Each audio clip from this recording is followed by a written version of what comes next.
Book Professor Weasley asked me to find. Looking for the book Intermediate Transfiguration? Professor Weasley asked me to, get something from that book. May I have it? Did she now? I'll give you this book if you humour me by answering a few questions from my quiz. Quiz? Some people call bits of knowledge trivia. I would argue that no knowledge is trivial. Hence, I have created a small quiz, just for fun, focusing mainly on the lore of the wizarding world. None of the other students will try it, no matter how many times I ask. They all say they have enough with schoolwork. Ugh, they don't value knowledge the way I do. Surely you're interested. I'll even start you off with a few of my easiest questions.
If that's the only way I can convince you to give me that book, then let's get it over with. Splendid! Just a few questions and then I'll hand over this book. Let us begin. Before the invention of the golden snitch, which magical creature was used in a game of Quidditch?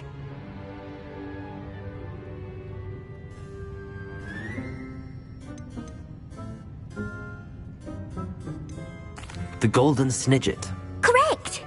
The snidget was first introduced to Quidditch in 1269 by a wizard named Barbarous Bragg. Sadly, they're thought to be extinct. Next question. Which potion is commonly referred to as liquid luck?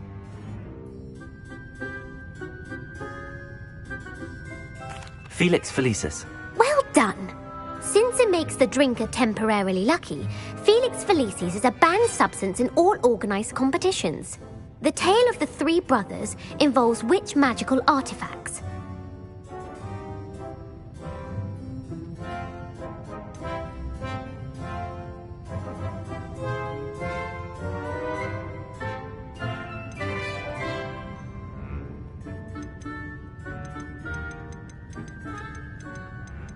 The Deathly Hallows. Correct! According to Beadle the Bard, the Deathly Hallows consists of the Elder Wand, the Resurrection Stone, and the Cloak of Invisibility. Which ball in Quidditch is the largest? The Quaffle. That's right! When a chaser throws the quaffle through one of 3 hoops in a Quidditch match, their team is awarded 10 points. True or false? Polyjuice Potion allows the drinker to change species. False. Correct. While Polyjuice Potion can be used to change things such as age or race, it cannot be used to change species. Well, I suppose this has gone on long enough. I'll put the book back on the pedestal now. If you're inclined to test your knowledge again, I have plenty more questions I could ask you. And I won't be giving you any more easy questions either. The next ones will be more difficult. I'd like to answer more questions.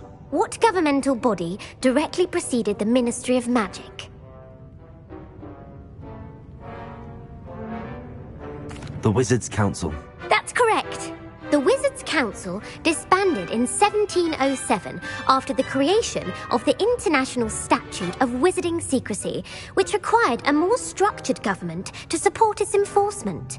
Which dragon breed is the smallest?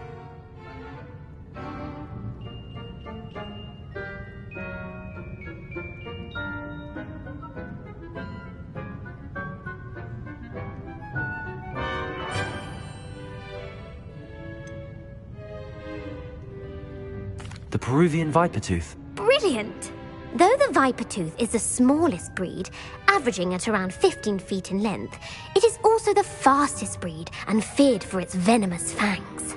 Who founded the village of Hogsmeade?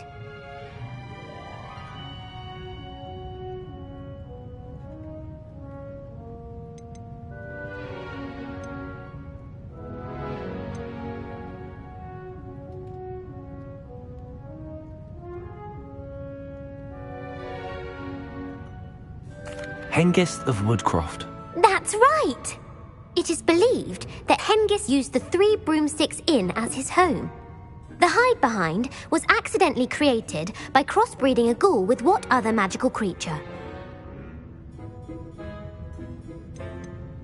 A demiguise. Yes! While the hide-behind has the power of invisibility, those who have seen it have described it as a tall, thin monkey with silver hair. What is the only spell known to repel a Lethifold? The Patronus Charm. Well done! The only known survivor of a Lethifold attack was a wizard named Flavius Belby, who was on holiday in Papua New Guinea at the time. Who published the law of elemental transfiguration? Gamp. That's it! One of the principal exceptions to Gamp's law is that food cannot be conjured, though it can be summoned. What does the Hogwarts motto translate to?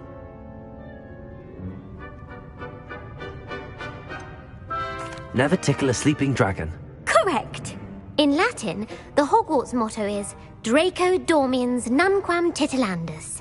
Which magical creature is the only one known to produce eggs through its mouth? The rune spore. That's right! According to parcel mouths, each of the rune spore's 3 heads serves a different function. The left head is the planner, the middle is the dreamer, and the right is the critic. Where is Ilvermorny School of Witchcraft and Wizardry located? Mount Greylock. Well done! The American school was founded in the 17th century by Isolde Sayre and James Stewart. What is the most powerful love potion known to wizard kind? Amatentia. That's the answer. Amatentia smells differently to every person according to what they find attractive, such as dusty book covers or... Are you interested in continuing on to the next round? They're my most difficult questions. Give me your worst. Wonderful! I do admire your thirst for knowledge. Emmerich the Evil was killed in a duel against whom? Egbert the Egregious. That's right! Emmerich gained notoriety for terrorizing villages in the south of England during the Middle Ages, when he was the master of the Elder Wand. If a chaser keeps their hand on the quaffle as it goes through the goal, what foul are they committing? Haversacking.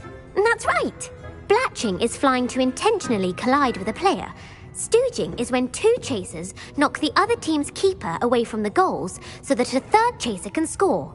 A bite from a mackled malaclaw has the unusual side effect of causing what? Bad luck. Correct! Native to the European coastline, the effects of a malaclaw's bite can last up to a week. What plant excretes stink sap? Mimblus Mimbletonia. Correct! The Mimblus Mimbletonia plant secretes stink sap as a defensive mechanism when touched. The pepper-up potion evolved from a remedy created by which 12th century wizard? Linford of Stinchcombe. Very good! Centuries later, Glover Hipworth would expand on Linford's previous work to create the pepper-up potion we know today. In The Wizard and the Hopping Pot, what does the elder wizard leave for his son in the hopping pot? A single slipper. That's correct! The story was created by Beadle the Bard, but there are a few versions. I won't spoil what the slipper was for if you haven't read it recently. The Snallygaster is native to which region of the world?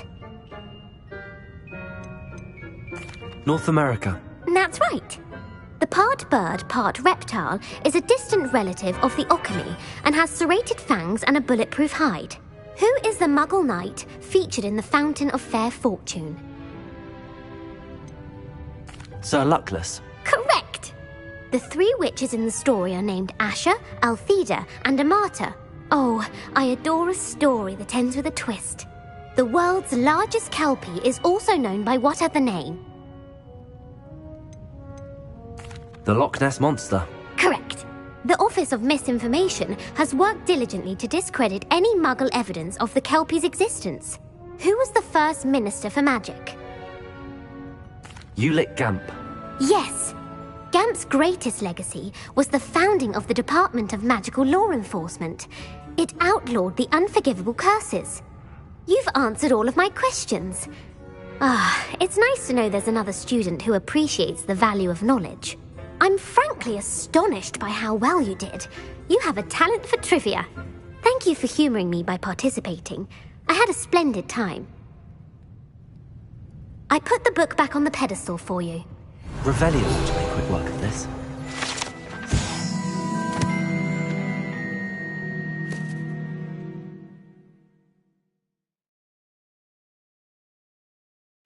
Professor Weasley's tasks are complete. I should attend Transfiguration.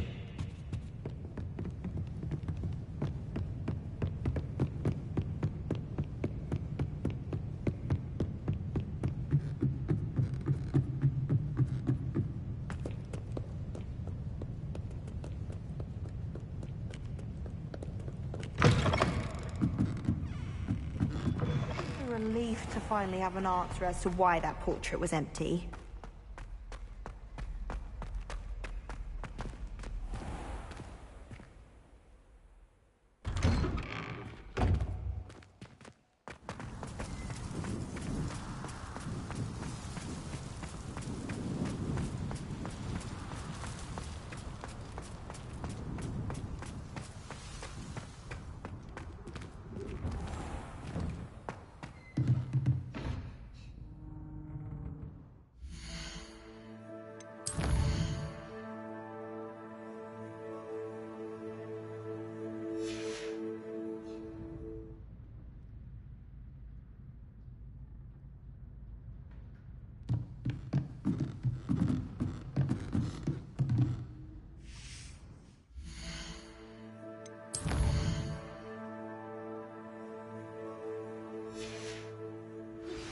My mother would like to speak with me. I believe she has learned about some of what we've been up to. I'm hoping she may be easier on me if you are there.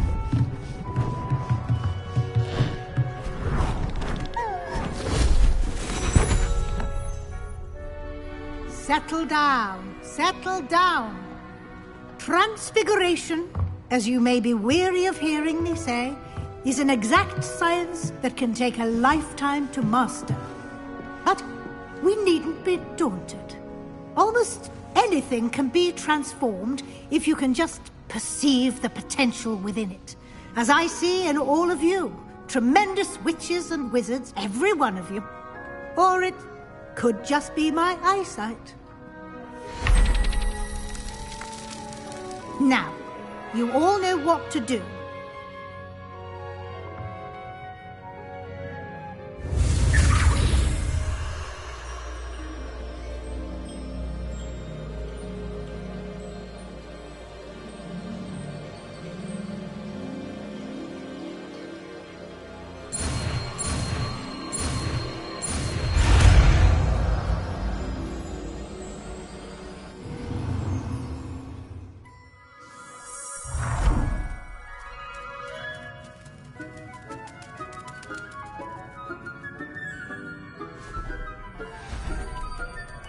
Beautifully done. Can we meet at the Three Broomsticks? It may finally be safe since we rescued the dragon from Horntail Hall.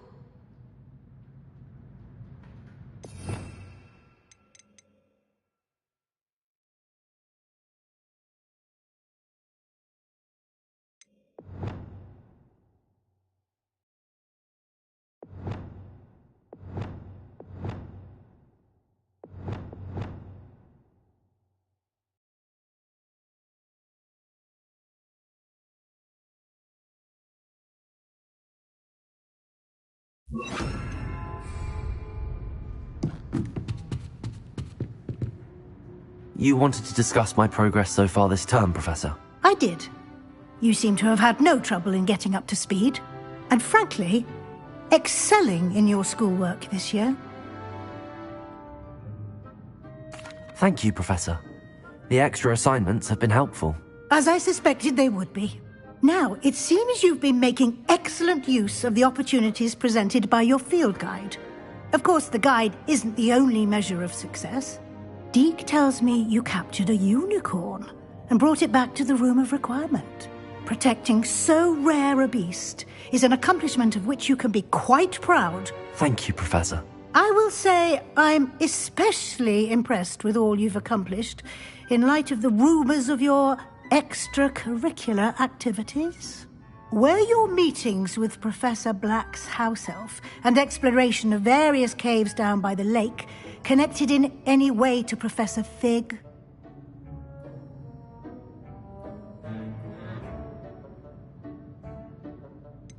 Not at all. I was, intrigued by stories of a giant squid and wanted to learn more. I encountered Scrope, who seemed delighted to share what he knew. I see. I admire your penchant for learning, but do remember that your classwork and field guide are designed to educate you thoroughly. It'll be the end of the year in no time, and you'll want to be well prepared for your OWLs. I'll provide a final assessment at that time to ensure that you're ready for your exams. Until then, well done. You are dismissed.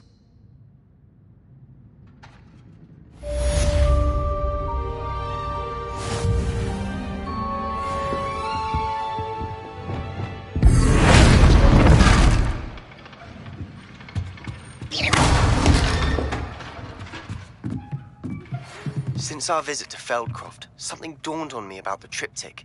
Meet me at the Overlook, just north of the Forbidden Forest, and I'll explain. My plan with the helmet failed, but I have another idea. I think we may be able to find what we need at a goblin mine south of Hogwarts. Meet me there, and bring someone who speaks gobbledygook.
Hogsmeade, here I come.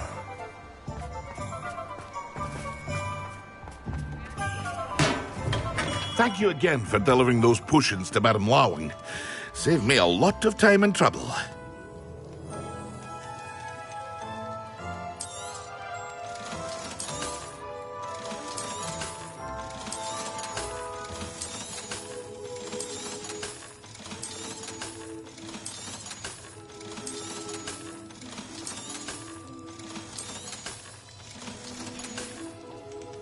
I hope to see you again. Farewell for now.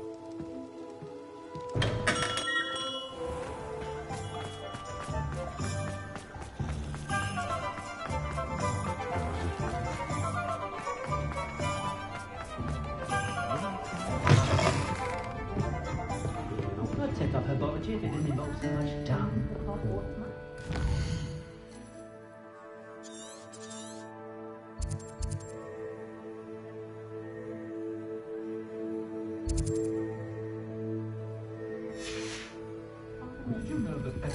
Over here. This is a change of pace from our last outing. Don't remind me. The thought of that tent still makes my blood boil. I've been thinking about those poor dragons in the fighting ring. The collars they were wearing, they appeared to be goblin silver. I think a collar is precisely what we found at that poacher camp. I've never known poachers to use anything like that before. The dragon that attacked my carriage was wearing a collar, and Professor Fig was genuinely baffled by its behavior. That attack always did strike me as a little strange, seemingly coming out of nowhere. Surely you aren't suggesting that the collars somehow control the poor creatures? Exactly. Merlin, I don't think the dragon we set free was wearing a collar, but we should check. And if we can find her, we can return her egg. That's a good idea. We need to see this through. I'll start looking into it right away. There was something else that I wanted to discuss with you. I didn't want to press it before. It seems I may have caused you more trouble with Victor Rookwood. Why is he after you? Rookwood is working with Ranrock, and Ranrock is after something I found at Gringotts. Fig had a portkey that led us there after the dragon attack. It's a bit of a long story, and Fig had asked that I not speak of it yet. Goodness. Well, that certainly helps to shed light on what we saw at the tent. Don't worry, I'll guard your secret as if it were my own. I shan't press for more details. In fact, I should probably be going. I'd like to track that dragon down as soon as I can. I'll let you know when I have news of her location.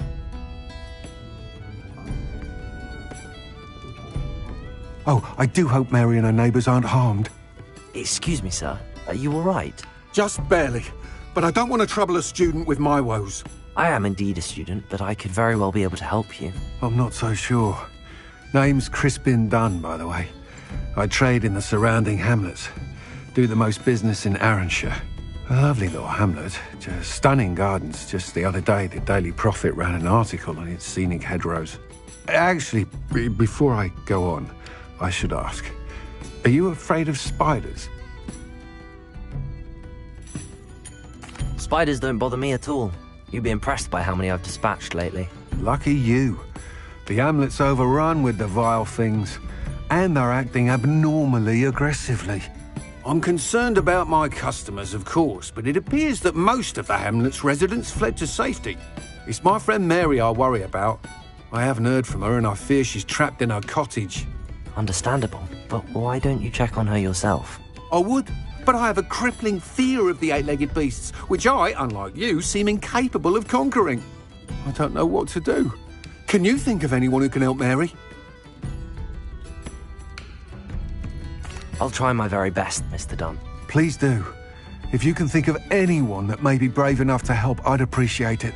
Thank you. They'll find Arranshire southeast of Hogsmeade, just below the train station.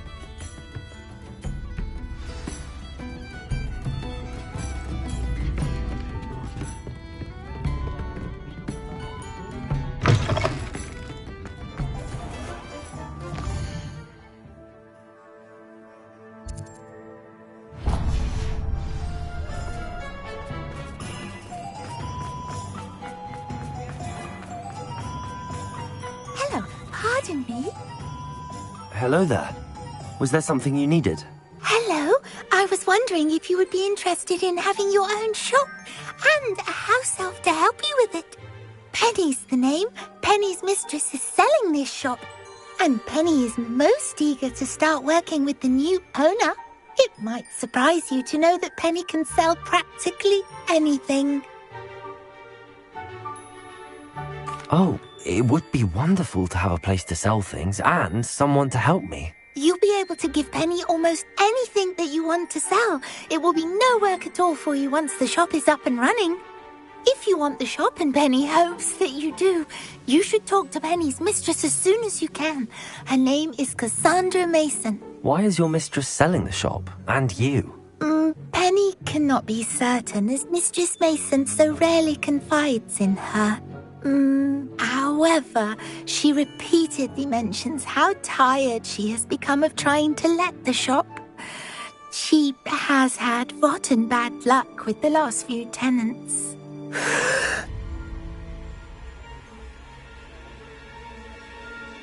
Are you all right? Are you holding your breath? Penny's fine. Sometimes Penny simply needs to remind herself to stop talking.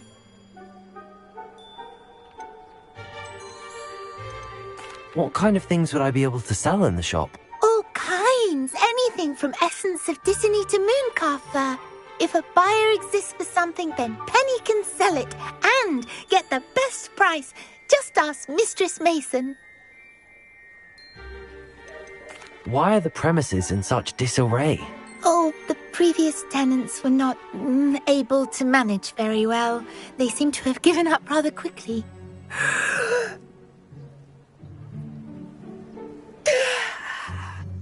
Penny is perfectly capable of helping clean and repair, so the shop will be ready for business in no time. How is it you're so good at selling? Seems unusual for a house elf. Oh, before he died, Penny's previous owner, Master Mason, trusted her to do all sorts of things to help him with his shop. Penny supposes it is a bit unusual for a house elf to possess such skill, but Master Mason commanded it, and Penny was happy to oblige. Master Mason was a wonderful master. All right. I shall go and find Madam Mason. Oh, this is splendid news indeed. You won't be sorry. You can find Mistress Mason at her home on the north edge of the village. Penny does hope she gets to work with you.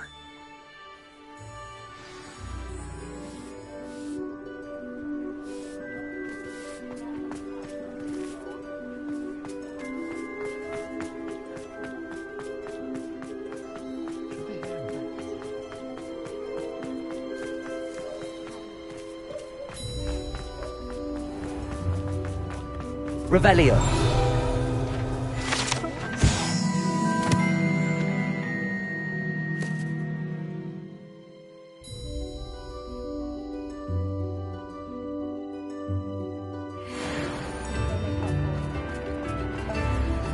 Not saying I don't pass the odd key. Sometimes it seems all roads lead to Hogsmeade.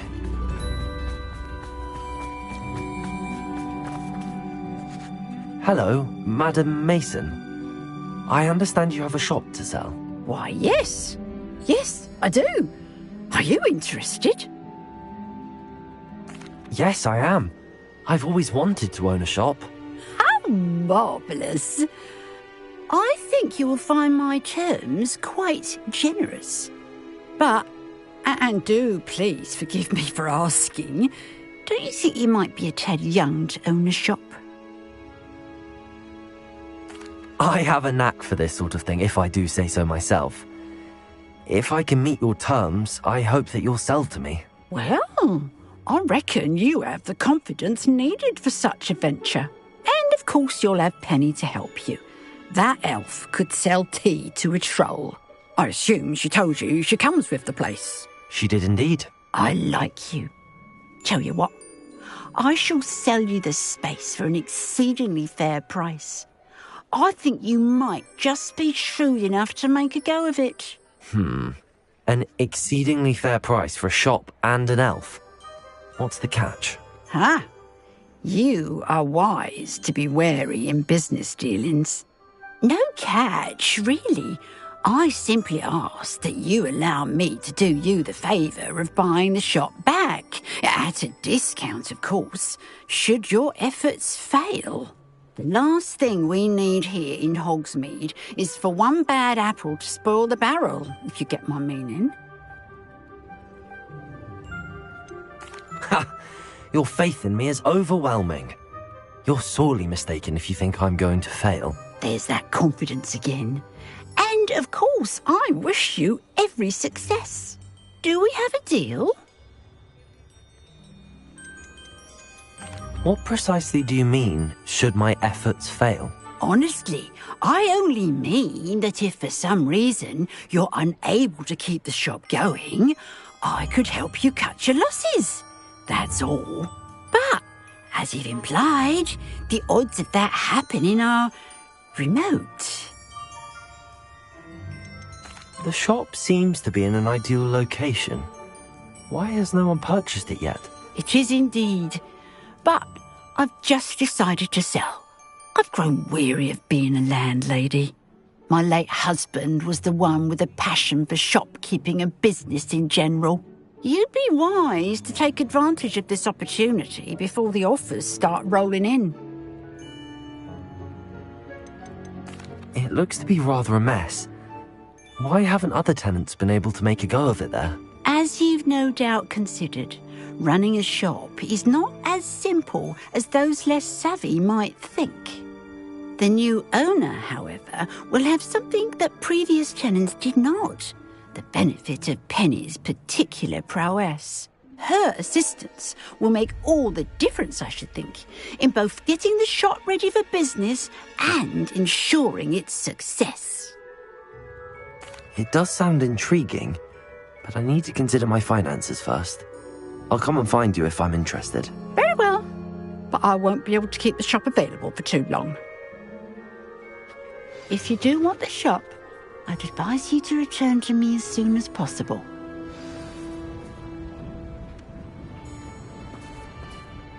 Madam Mason, about the shop. Yes? I've decided I'd like to go ahead and purchase the shop. I have to say I'm impressed. You are a remarkably resourceful student. I am indeed. And brave. You won't be sorry. Give me the money and I shall get the paperwork filed immediately. Wonderful.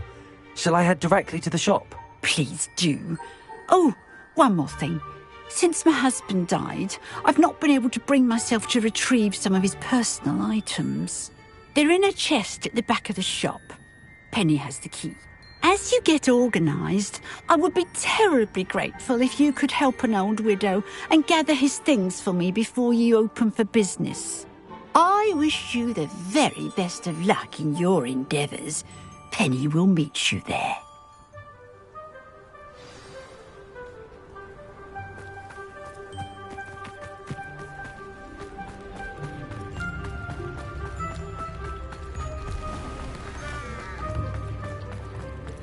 I don't think anyone...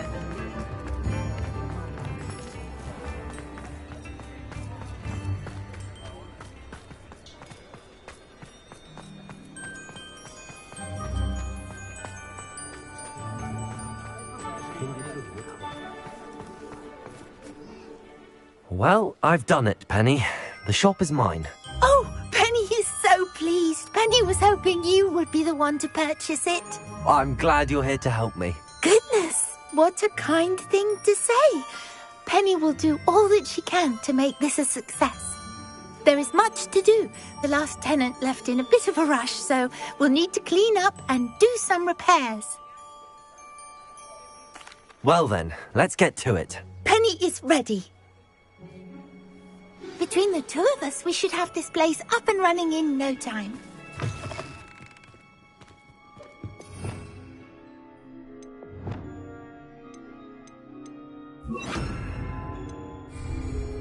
Accio.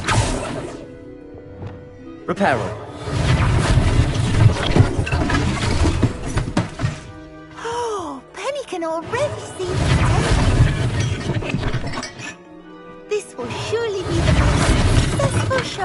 Hogsmeade. Mistress Mason wanted Penny to be sure and give you this key. It opens a chest in the back room of this shop. Oh, yes. She mentioned it to me. It contains some of her late husband's belongings. Penny wonders if you should open the chest. Are you holding your breath again? Penny must get back to work now.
Revelio.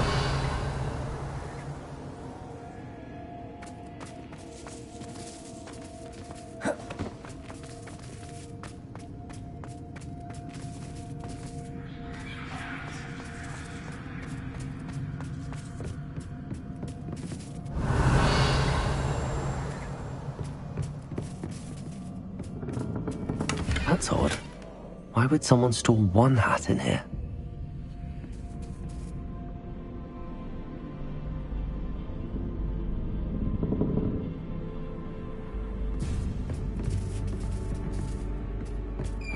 That's not very hospitable.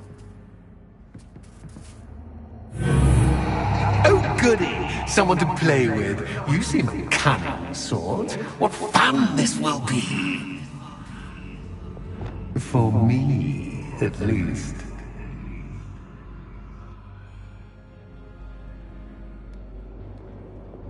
Lumos.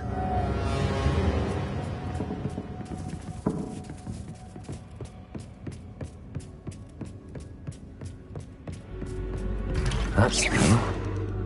Onwards, I suppose. What in the... Who's there?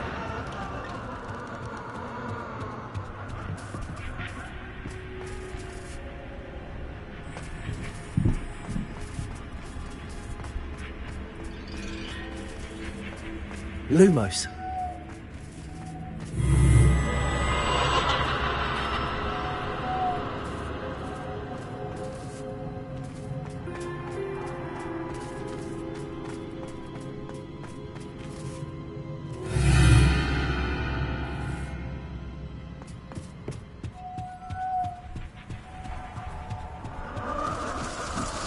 That's lovely.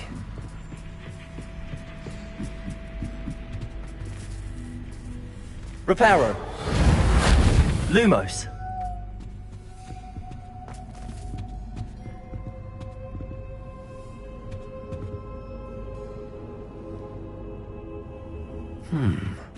Seems as if I should hang something there.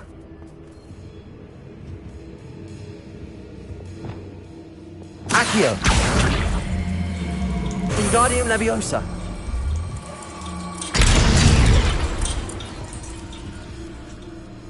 Wingardium must belong somewhere.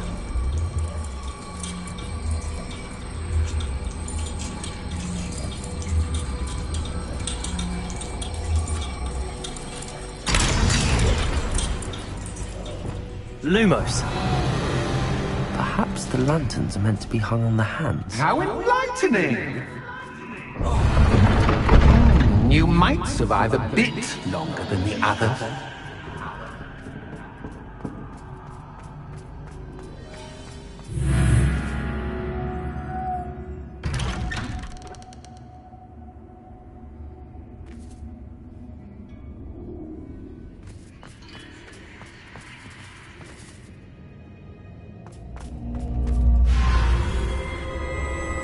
Oh, you've come so far, so quickly. Well done. You might be just the playmate I've been looking for. I do hope you enjoy my playground. I encourage you to tell everyone about it. If you make it out, that is. Please try. If you get to the end, perhaps we can come to some sort of arrangement. I do want your shop to succeed, after all. What's the saying? Two sides to every story. Unfortunately for you, both sides mirror to my story. And you'll have to complete both to get to the end.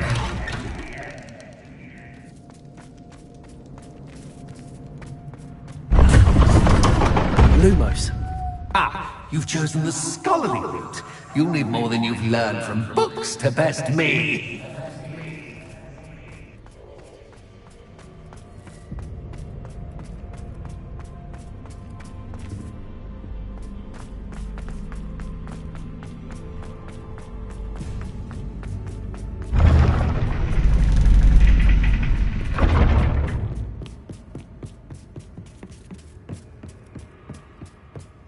It's always good to have a different perspective on things.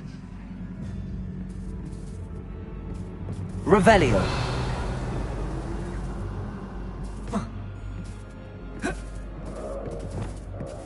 Accio.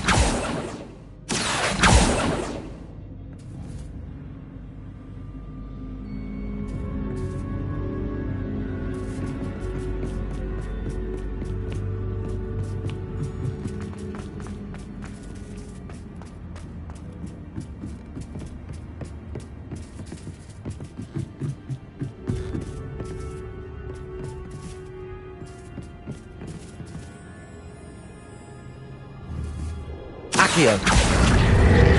Wingardium Leviosa.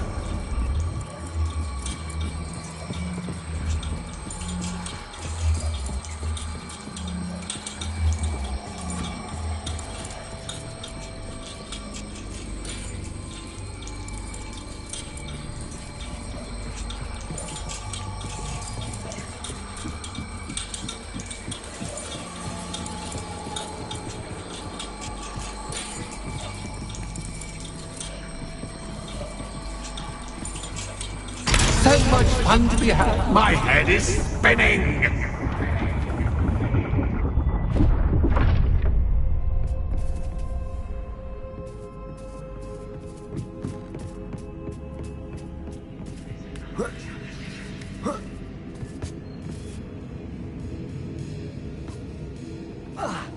Lumos.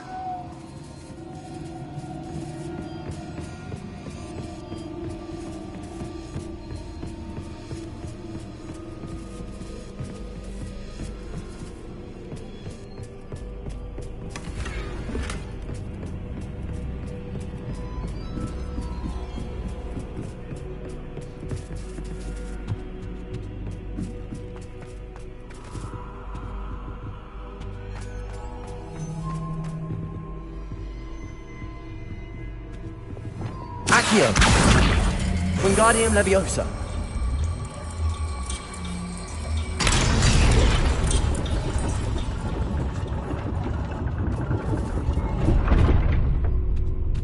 Lumos.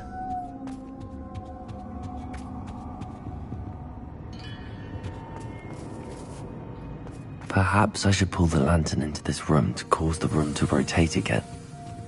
Accio.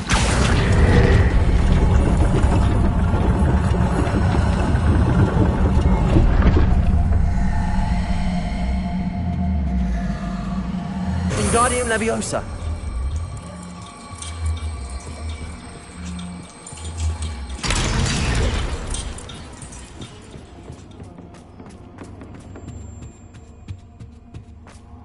All books and notes here make one quite Wingardium Leviosa.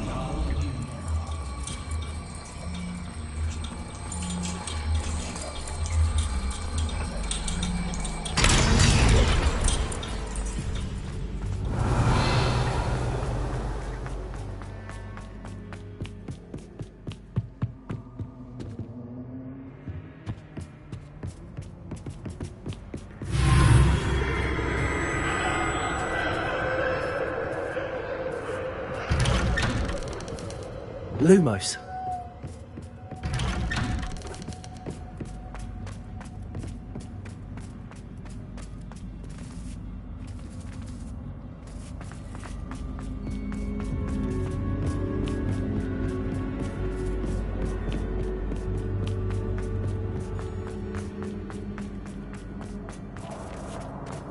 Oh, deja vu. Watch you. Reparo. Lumos.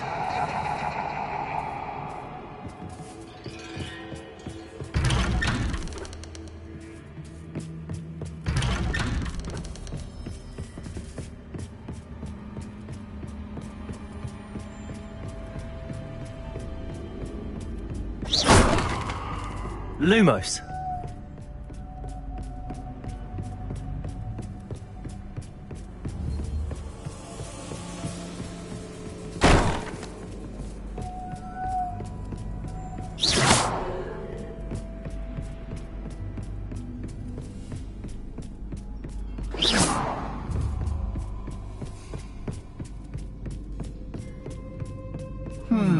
Running in circles, are we? Perhaps you should retrace your steps. Lumos.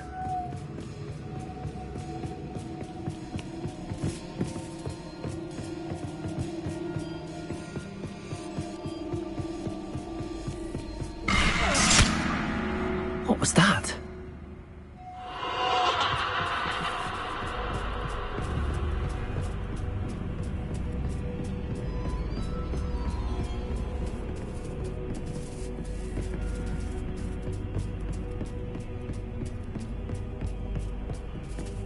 Revelio. Lumos.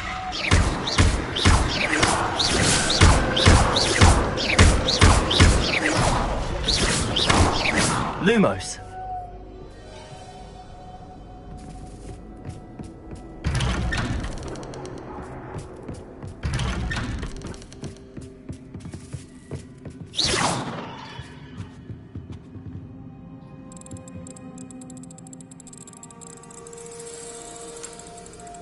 Oh, how nice of him to pop in. Lumos. Lumos.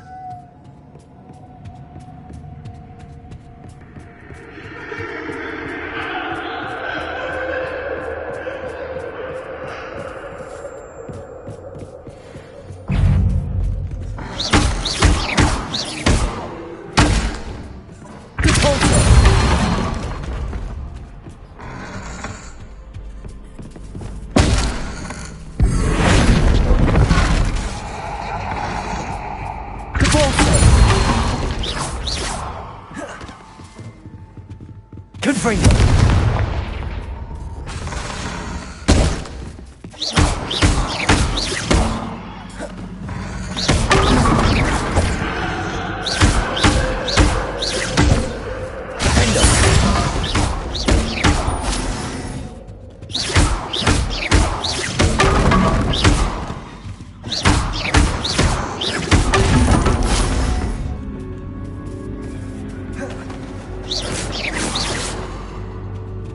Confringo.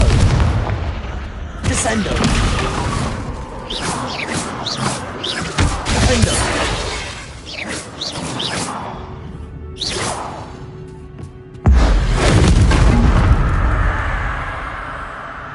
Lumos.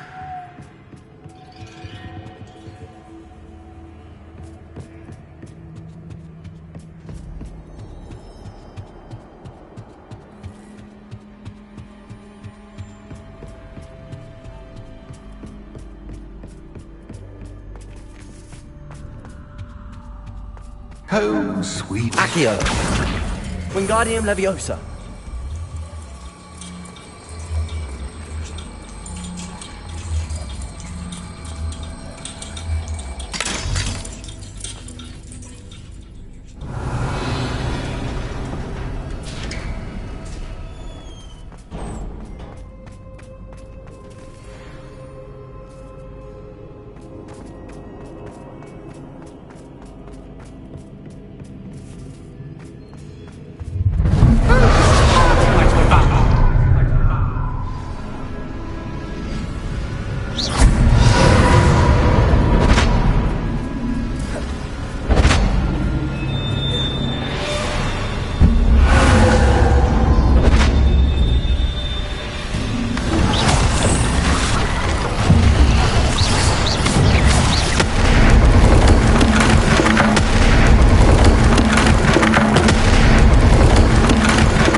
Ta-ta for now!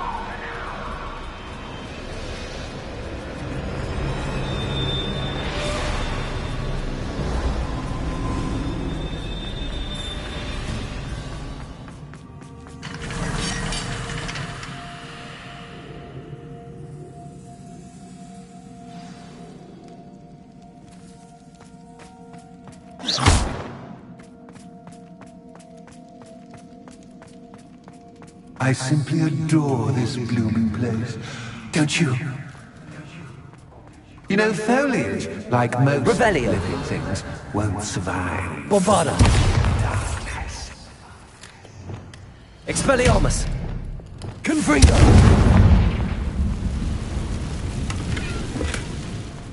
I wonder if I need to place lanterns to open these doors. Confringo.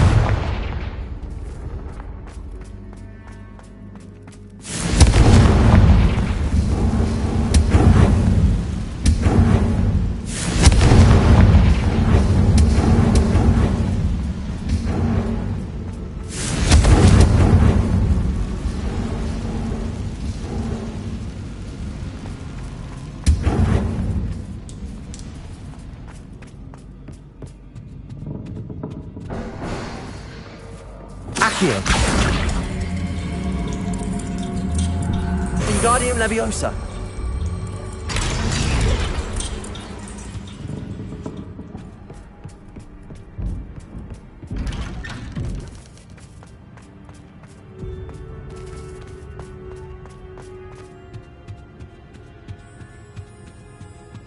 What's this? A game within a game? Ooh, knight to h3. Nighty-night!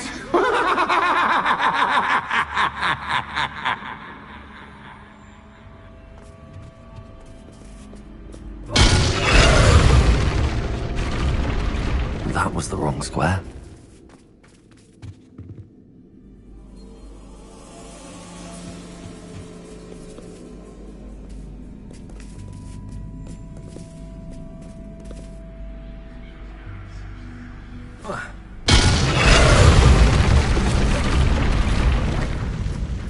That wasn't too difficult. Oh, goodness!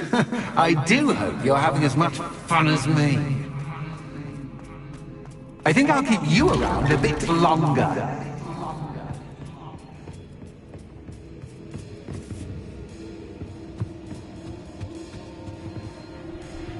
Accio. Wingardium Leviosa.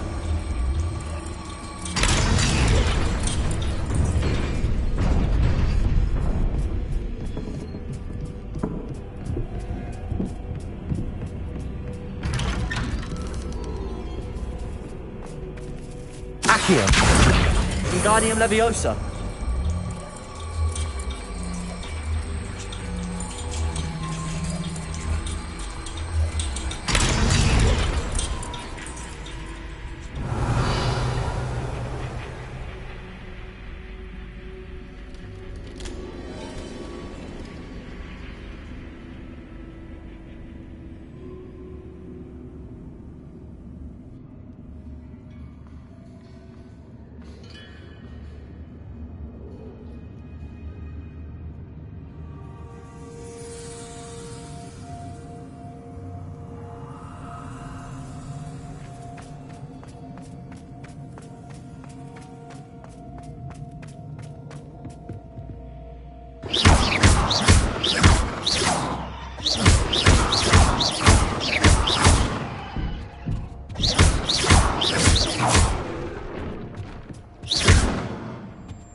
Bombarda!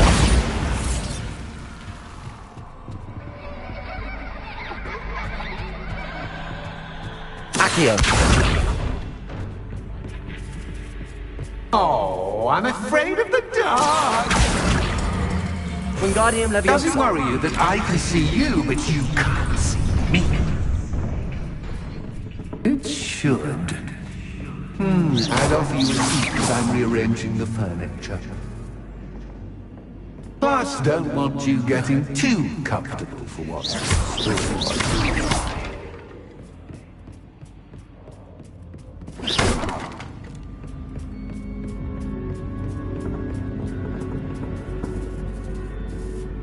Accio!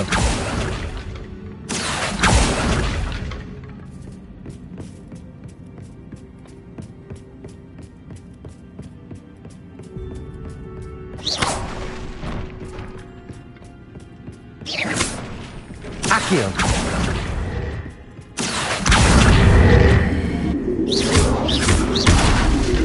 Accio! Wingardium Leviosa!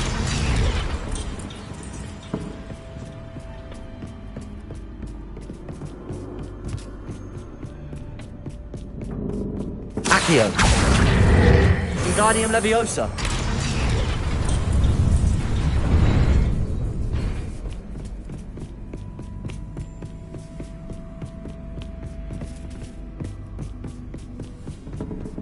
Accio! Wingardium Leviosa!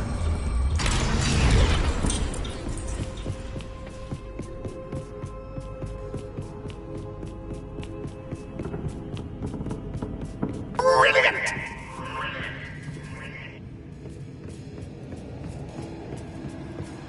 Ah, a worthy playmate. Well done, me. Bombarda! Glacius! Defender!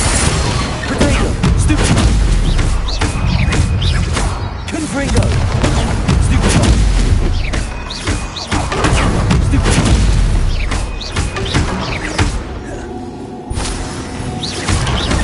Defender! Stupid! Potato! Stupid!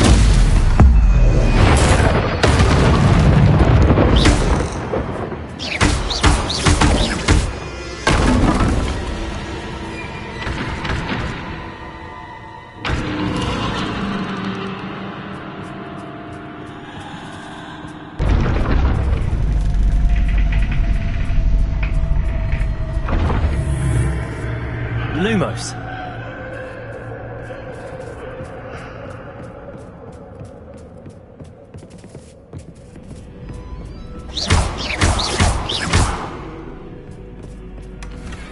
Lumos.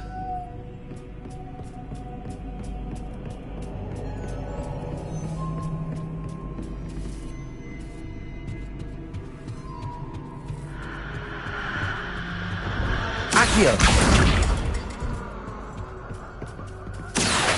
Wingardium Leviosa.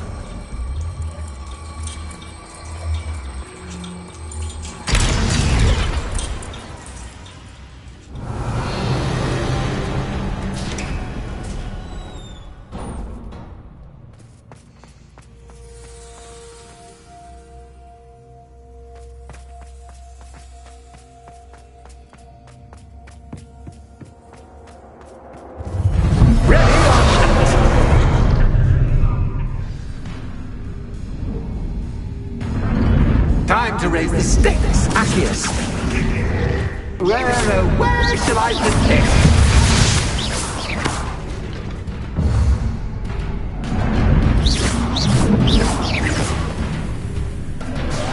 Bombarda. Protego. Stupid. Depulsor. Stupid. That's just cat. But cat. I mean, you can't. Stupid. Depulsor. Stupid.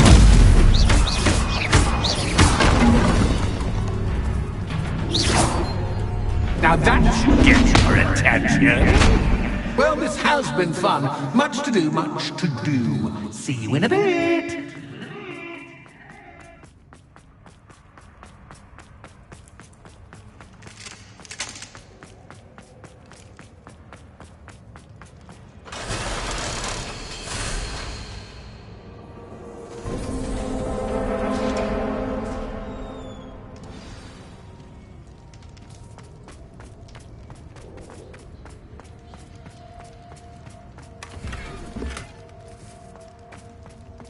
Revelio.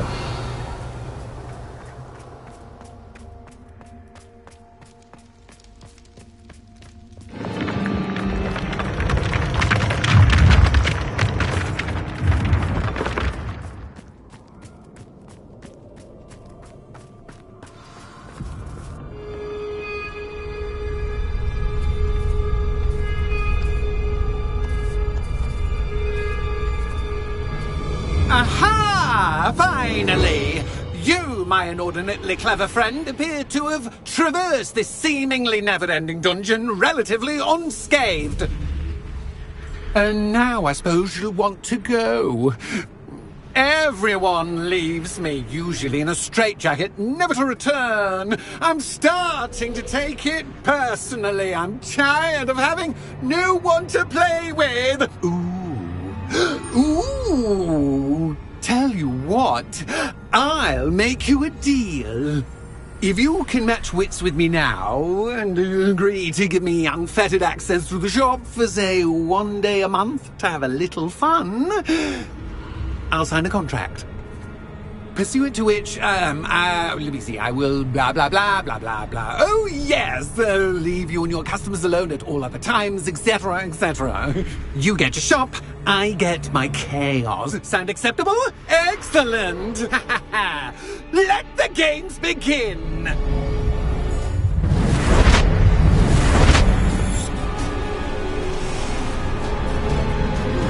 Cats is cat, but cat is cat. I mean,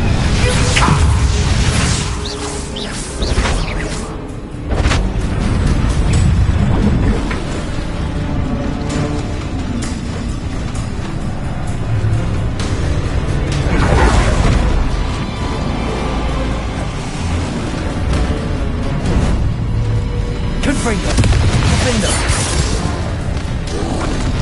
Potato, Stupid.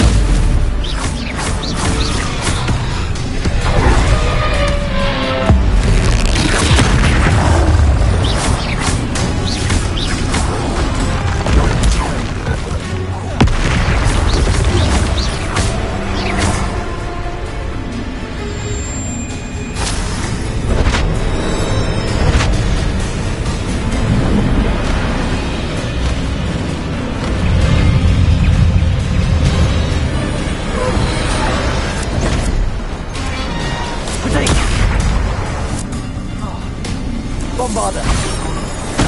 Stupid one. Glacier.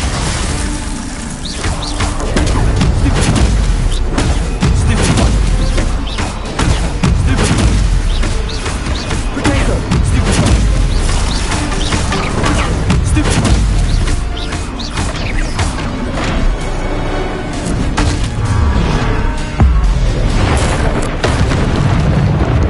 Bombarder.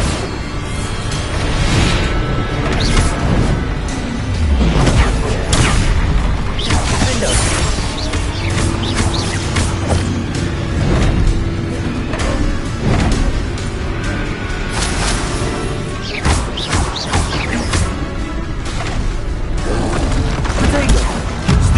Potato. Stupid one.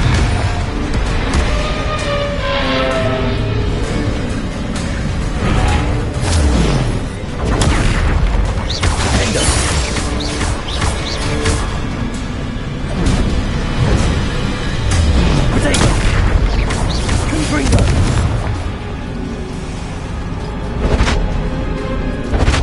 Just once, try seeing things from my point of view.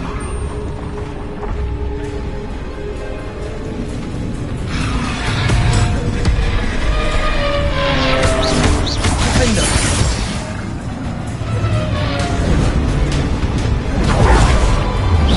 Potato.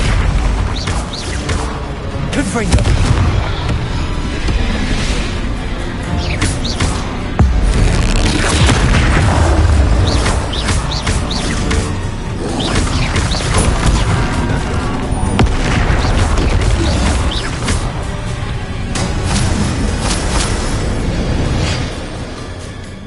Well, finally, someone deserving of the playground I so meticulously crafted. Such a treat to have fun again in my little dungeon. I must say, I enjoy a good challenge. A kindred, dare I say, spirit. So, about the contract. I am a poltergeist of my word. Why would you enter into such an agreement? Much as I love banging about the place, it's no comparison to seeing customers' faces when I bonk them on the heads with a chocolate frog. One doesn't really understand the value of an audience until one is without it. Just to be clear, what does this agreement entail, specifically? Pay attention. You guarantee that I can have my fun at least one day each month without fuss. I let you work the rest of the time, mostly in peace. Very well. I shall agree to your contract with one small addendum. Hooray! No more of this unsatisfying banging about all day in a pitiful void. Wait, did you say one small addendum? I did. In order that I have a successful shop with lots of customers, would you agree to causing chaos only after 9 o'clock in the evening?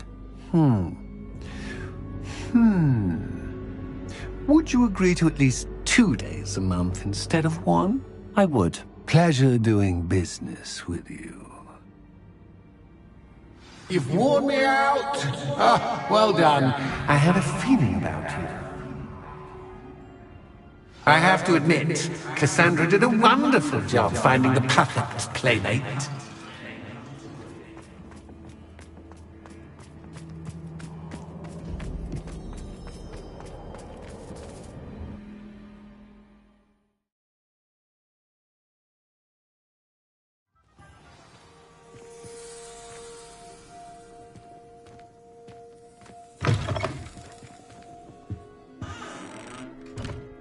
Hello, Penny. Penny is so glad you're back. You knew exactly where I was going when I entered that chest. Penny was beginning to think yet another shopkeeper was going to end up in St. Mungo's. Another shopkeeper? St. Mungo's? I think you should explain, Penny. Penny, please stop holding your breath. Tell me what's going on. Oh, please forgive Penny. Penny is forbidden from telling you anything. But how can you be forbidden from telling me what's going on? I purchased this shop. Penny is confused. Penny thought that if you came back, you would own the shop.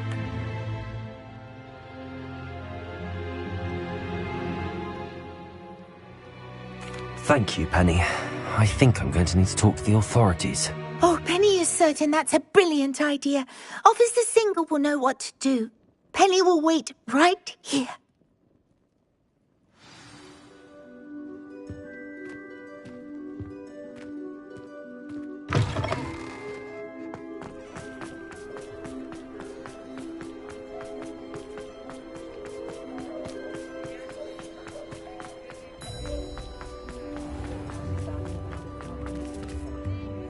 Officer Singer, I have some information you might be interested in. Ah, good to see you again.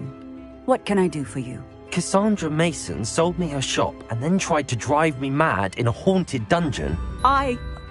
Cassandra Mason sold you her shop? I am perfectly capable of owning a shop. But more importantly, did you not hear the bit about the dungeon? No, I heard that bit too. And, according to the house elf that came with the shop, she has done this sort of thing before. Repeatedly. I wondered what was going on. She seems to have had a great deal of trouble keeping a tenant in that shop. In any event, these are serious accusations indeed. Perhaps a little visit with Cassandra is in order to clear this all up. Shall we?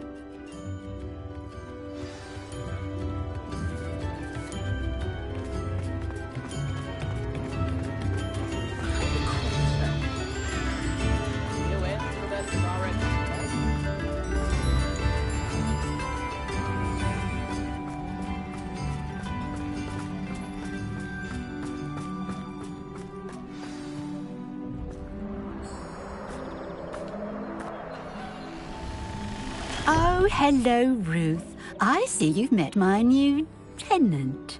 Cassandra, it's my understanding that you sold your shop and your elf to this student.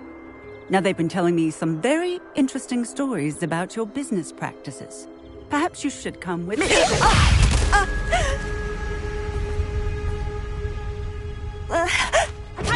Stop her! Fringo! Bombarder! Levioso! Glacier! Protego! Confringo! Descendo!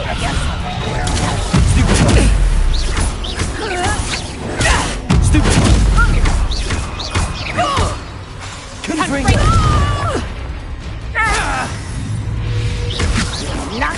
Levioso! Protego! Stupid one!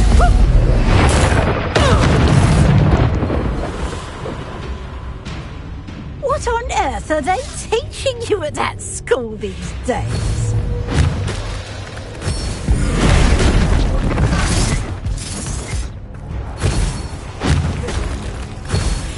Also!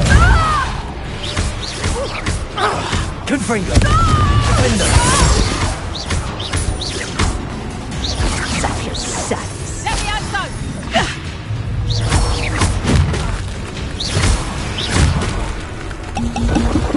Protego! Stupid Flipendo! Defendo!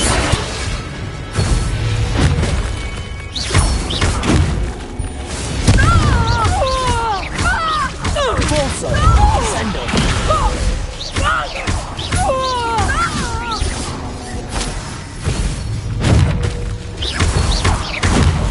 Confringo!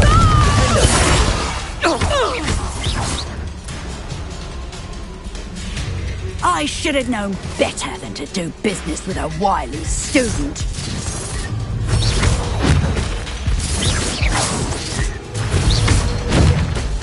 Confringo!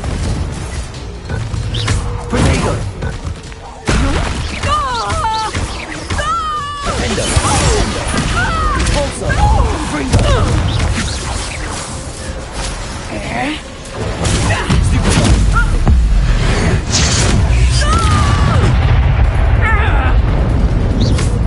Descendo! Confringo! Protego! Depulso! Defendo! Confringo!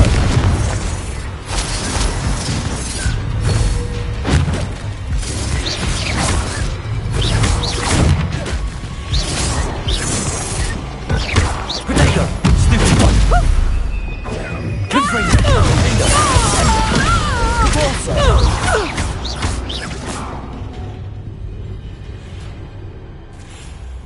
Ah, I'm disappointed in you, Cassandra.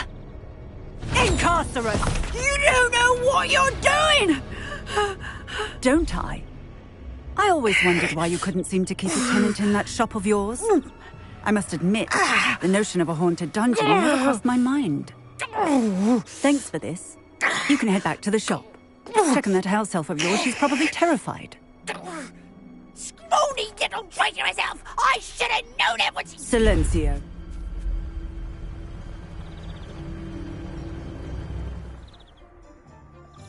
Oh, and not to worry.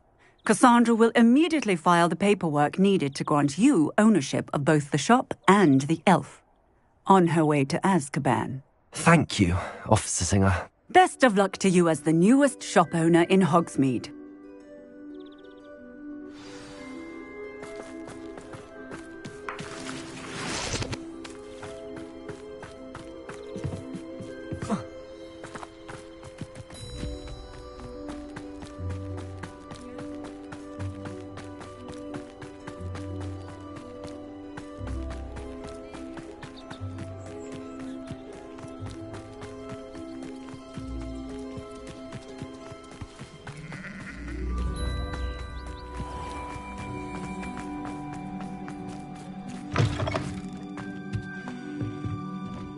Penny, I have what I hope will be good news.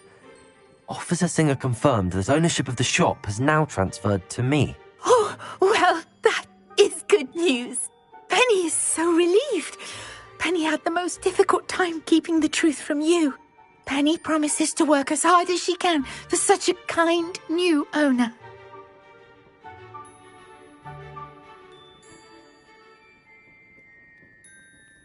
Penny, I found an item of clothing in the dungeon that I'd like to give you. Oh, thank you. Thank you. Penny never thought she would be given clothing and become a free elf. It's my pleasure. You deserve it. Of course, Penny will be staying on and managing the shop for you. Penny, you're free. You can do anything you've ever wanted to. But all Penny has ever wanted to do is run a shop with a friend and sell to the villagers in Hogsmeade. If that's what you want to do, Penny, then nothing would make me happier.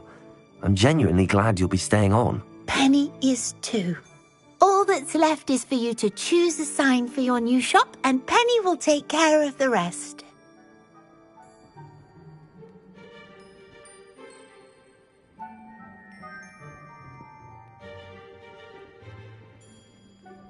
I choose Vestas and Venom. Excellent choice. Have a look outside. Thank you. I shall work on collecting items for the shop's inventory. Oh, and Penny, we'll be closing the shop by 9 o'clock every night.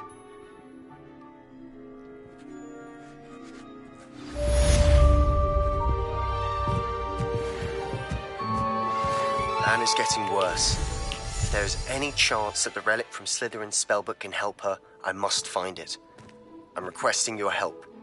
Meet me outside of Feldcroft, near the Catacomb. I have some promising news about the location of our Hebridean dragon friend and where to return her you-know-what. Meet me in the town circle in Hogsmeade. Oh, perhaps today you have something you'd like Penny to sell for you? Oh, Penny will fetch a good price for what you'd like to sell. Penny wishes you safe and wondrous travels. Revelio.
It's not like her to forget.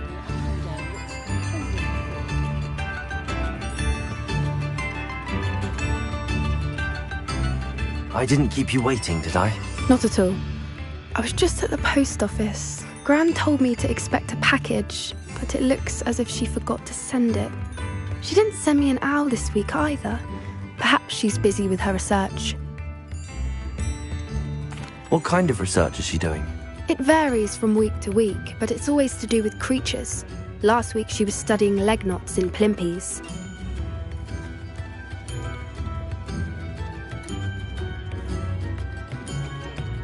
What was she sending you? Only some feed she's been developing. I was going to give it to Professor Howen for the measles.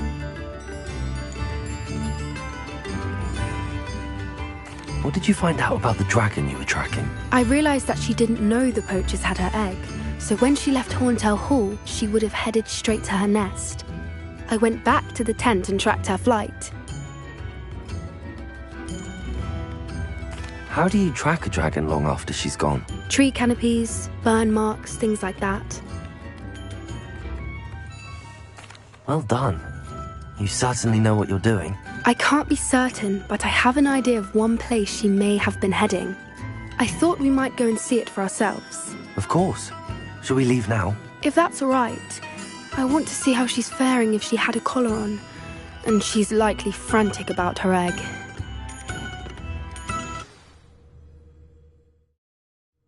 Here we are. I do think this is where we'll find her. The terrain's typical of where the breed would nest. I suspect it's how the poachers found her to begin with. They likely camped here and logged her patterns. Perhaps nabbed her first and then her egg. Dragons are hard enough to wrangle, let alone maternal ones. You got all of that from simply standing here? You'd be surprised how easy it is to think like a poacher. Shall we see if she's home? We only need to return her egg. That sounds straightforward enough. We should be in and out. Then we can be finished with the poachers once and for all.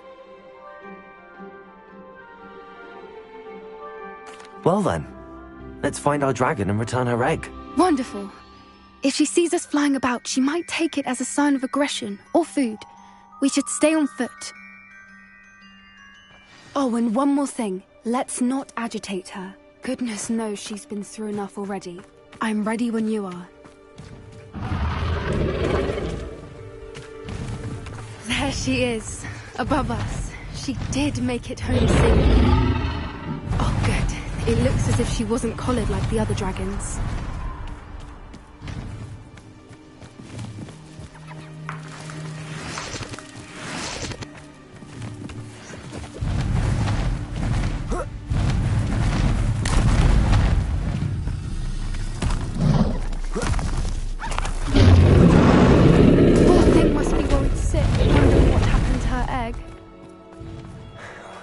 For what it's worth, she doesn't seem to have spotted us yet. Let's hope it stays that way. At least until we've done what we can. Confringo!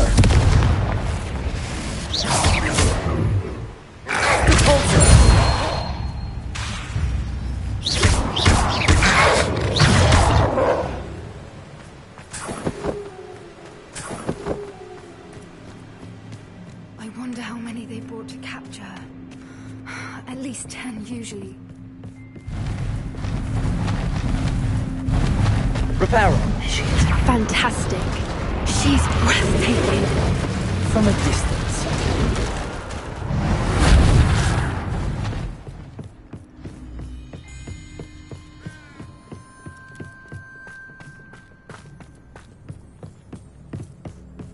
I wonder how good her eyesight is. I beg your pardon? I don't imagine the poachers fed her well. And from a distance, we probably look exactly like sheep to her. Hebrideans love sheep. How lucky for us. Watch your step.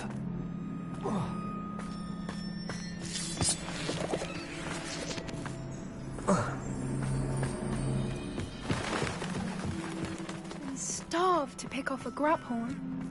Or just raring for a fight.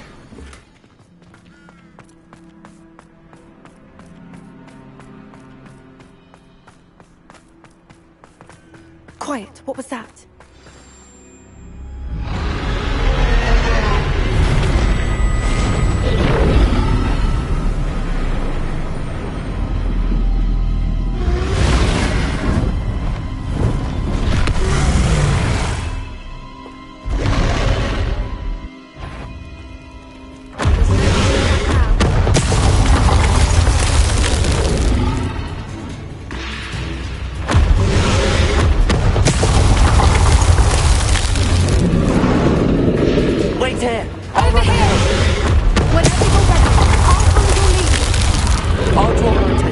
Follow when it's safe.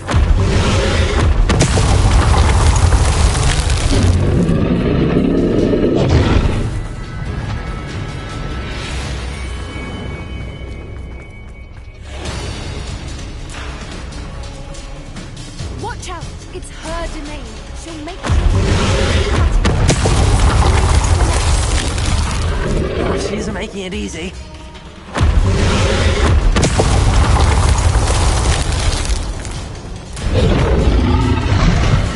Not a warm welcome. It's a little too warm, if you ask me. I don't suppose she listened to reason. I'd normally try, but we're well past that.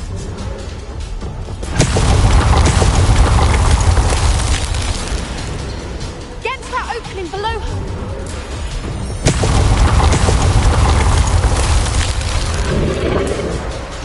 If we can get to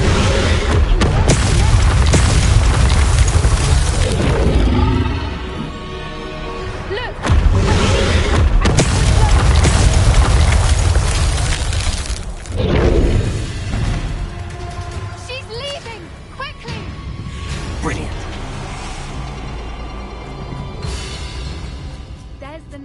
We're almost there. Why is every bridge here Reparo. broken?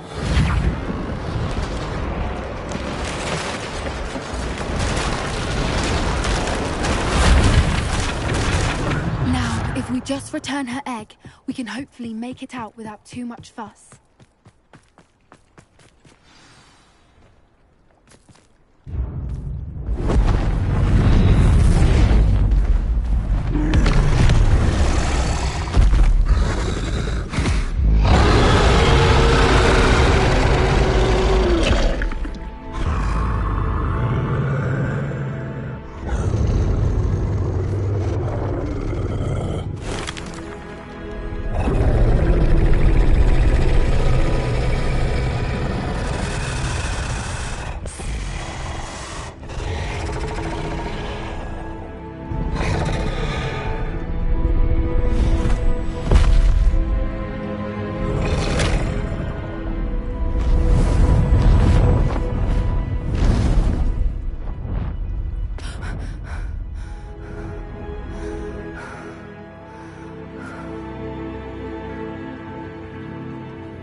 That was brilliant! And did you see how clever? She left us perfectly unharmed. Creatures are a lot cleverer than most people realize. That's what Gran always says. The important thing is that we survived it, and we returned her egg. Thank you for doing this with me. Wouldn't blame you one bit if you wanted to head back to the castle and never think about dragons again. Shall we head back? I'm ready if you are. I am. After our dragon rescue at Hauntel Hall, I half expect to be ambushed by poachers any time I'm not in the castle. Understandable. We did sabotage their fighting ring and steal a dragon egg from them. True. So why haven't they come after us? It's not like them to let things lie. Unless... Unless what? Unless they haven't let things lie. Oh no, I can't believe I didn't see it. We need to leave. I need to send an owl.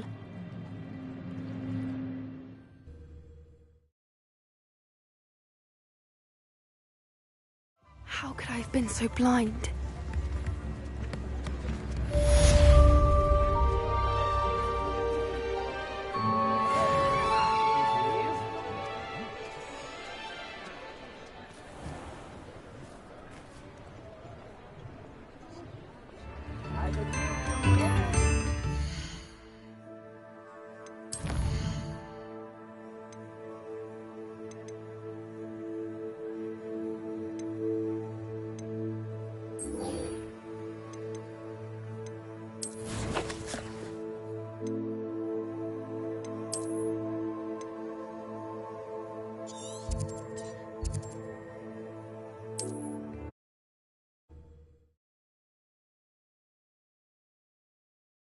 This must be Arranshire. I'd best keep an eye out for spiders.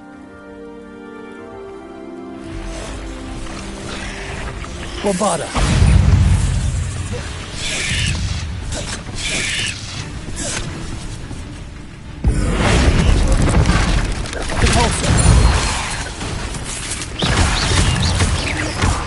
They're even more aggressive than I'd expected.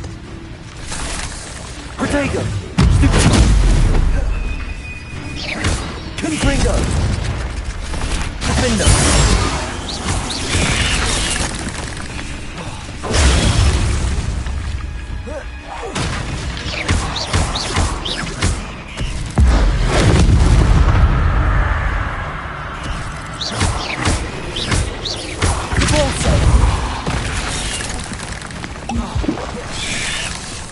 Protego!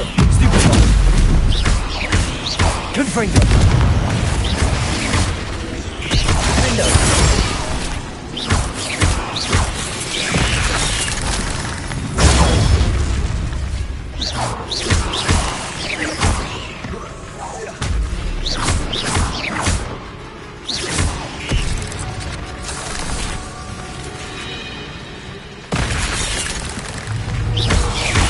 Protego! Surely that's the last of them.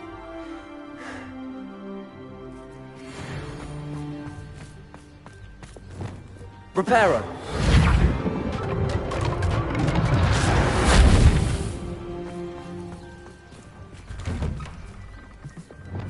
Confring! Oh no, this must be Mary. Poor woman.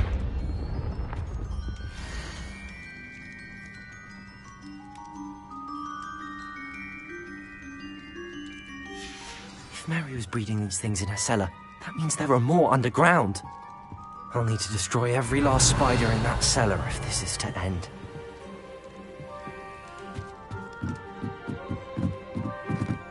Revelio.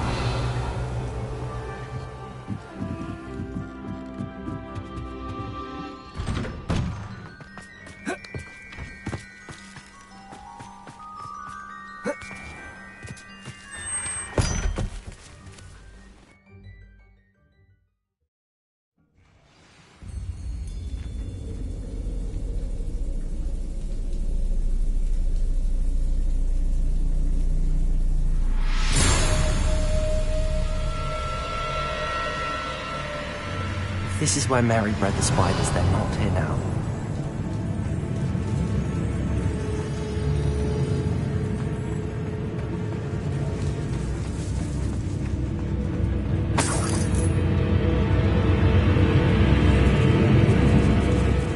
Revelio! Well, this isn't a good sign. These spiders have gone somewhere. A ladder. Not sure I want to know where this leads.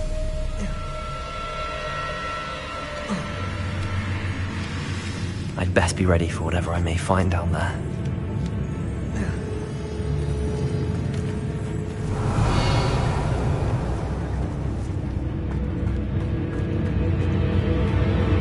Exacts. I need to find and destroy all of these before the situation gets even worse. Confringo! That's one exact destroyed. I should get the rest. Defendo!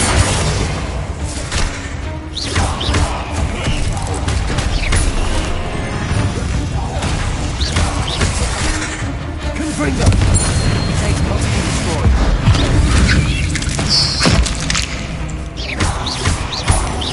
Defendo! Stupid! Descendo.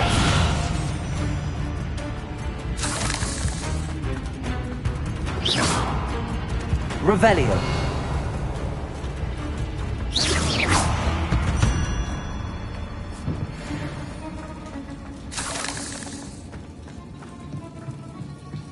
Revelio.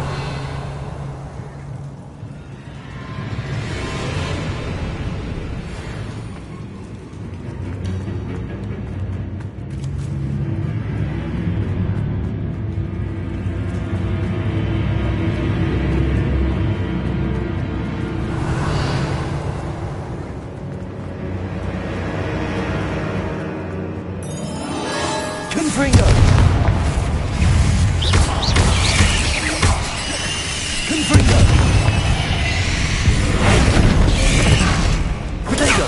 Stupid one! Defendo!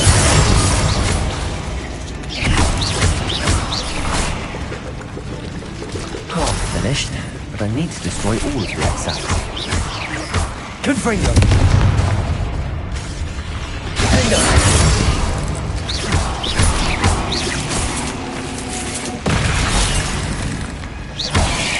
Protego!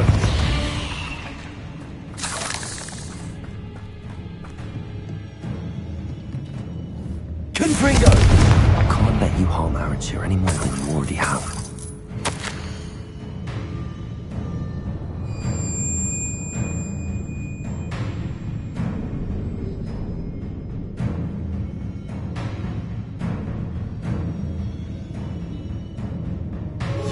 I suppose I know what happened to Mary Portman now.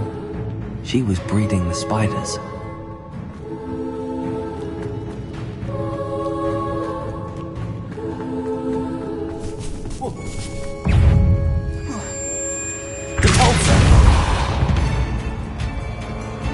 Revelio.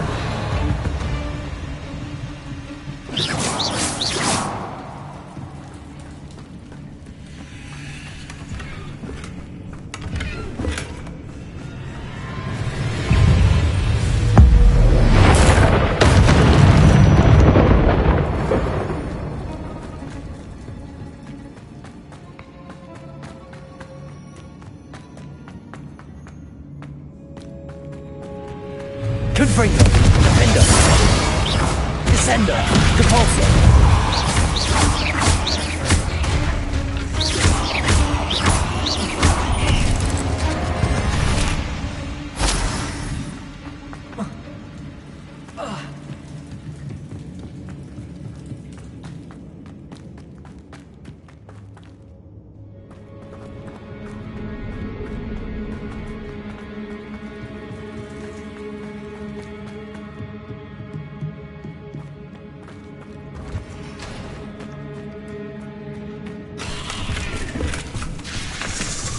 Confringo! Cabalso! Descendo! Defendo!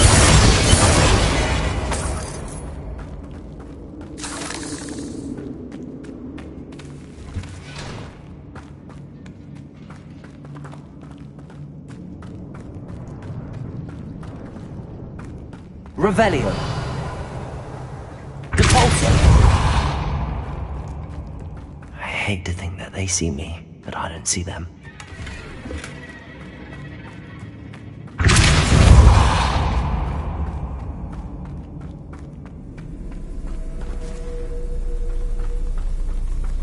Revelio. Defendo, Defendo, Depulso, Confringo, Descendo.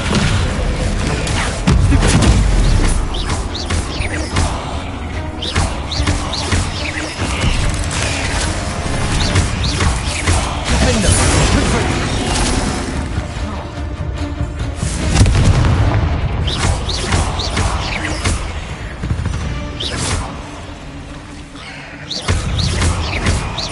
Confringo!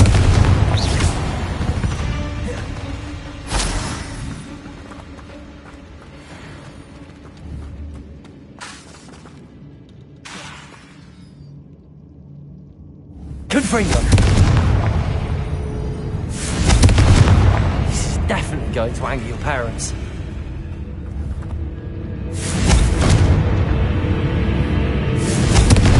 That's the last of the spider sacks.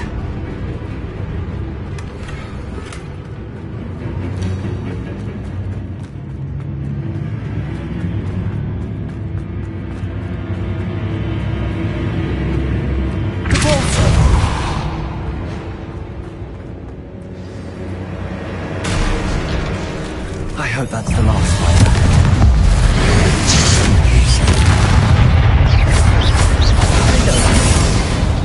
Expelliarmus! Glacius! Bombardo!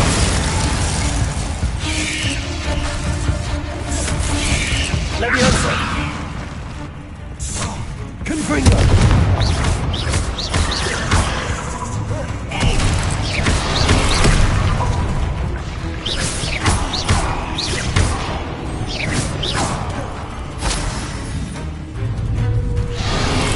Descendo!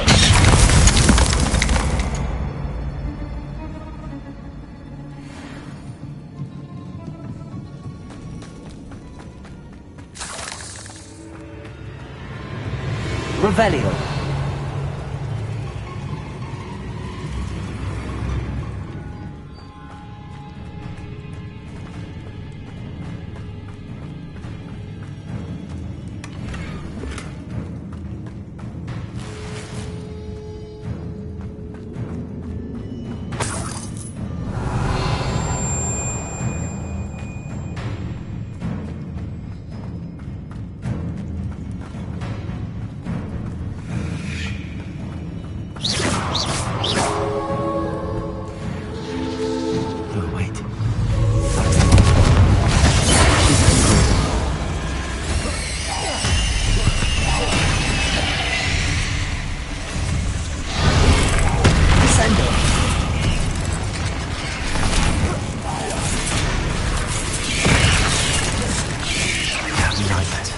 My life after that. Repulsor! Defender! Protego!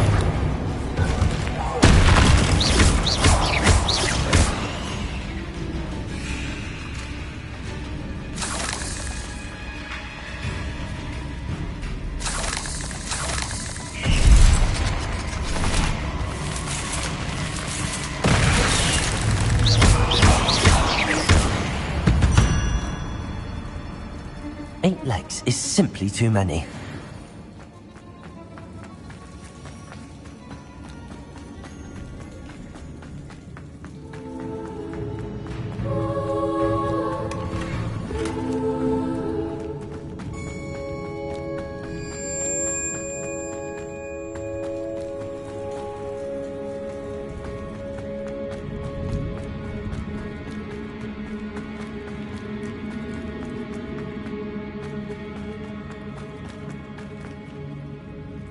Revelio.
Does it get any more cozy than Hogsmeade?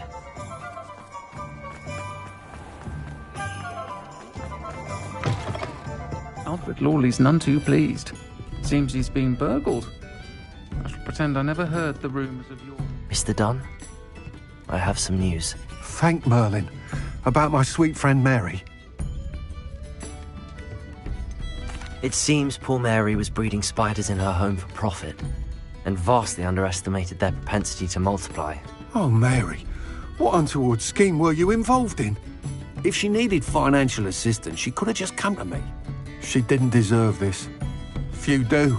I am sorry about your friend, but you'll be relieved to know that I cleared out the spiders. It's safe to return now. You?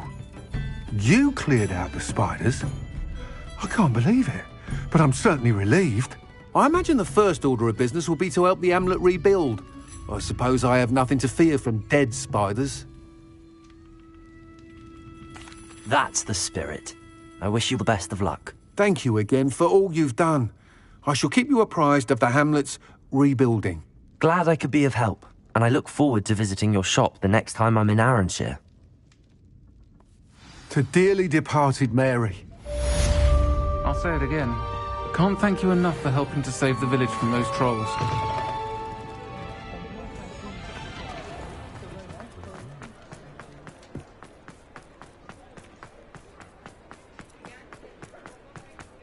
I don't know that.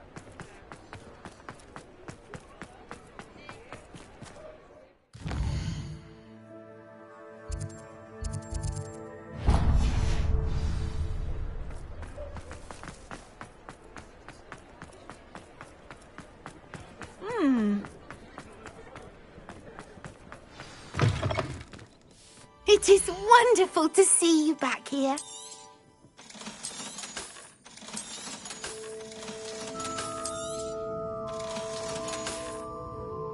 Penny wishes you safe and wondrous travels.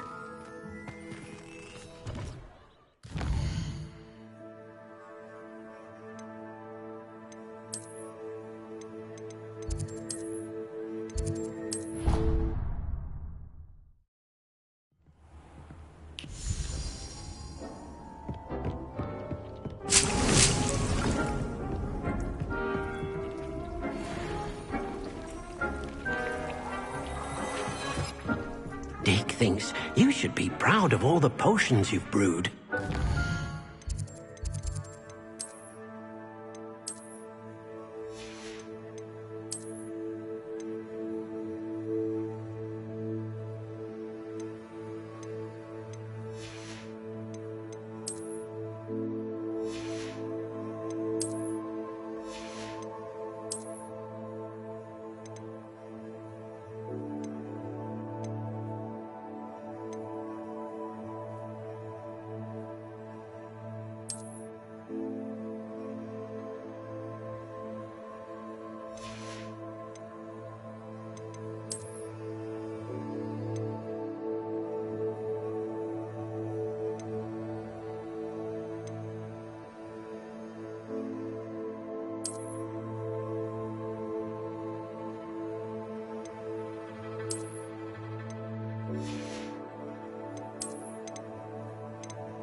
Oh, good, you're safe. There you are. You were in such a state when you left. The poachers got to my gran. Someone recognized me in Horndale Hall and they got to her. What do you mean? Is she all right? She's fine, thank goodness. But they were at her house, our house. They assumed I'd sent the egg there. She said they took the whole place apart looking for it, screaming that we'd cost them everything. I'm sorry, Poppy. I'm glad she's all right. I don't think either one of us could have anticipated that. I should have known. I underestimated the poachers. And now another creature's in danger. What do you mean? The poachers refused to leave empty-handed, so they took valuable journals that Gran had discovered when she was researching rare creatures. One of them contained theories about a secret hiding place of the Snidget, long thought to be extinct.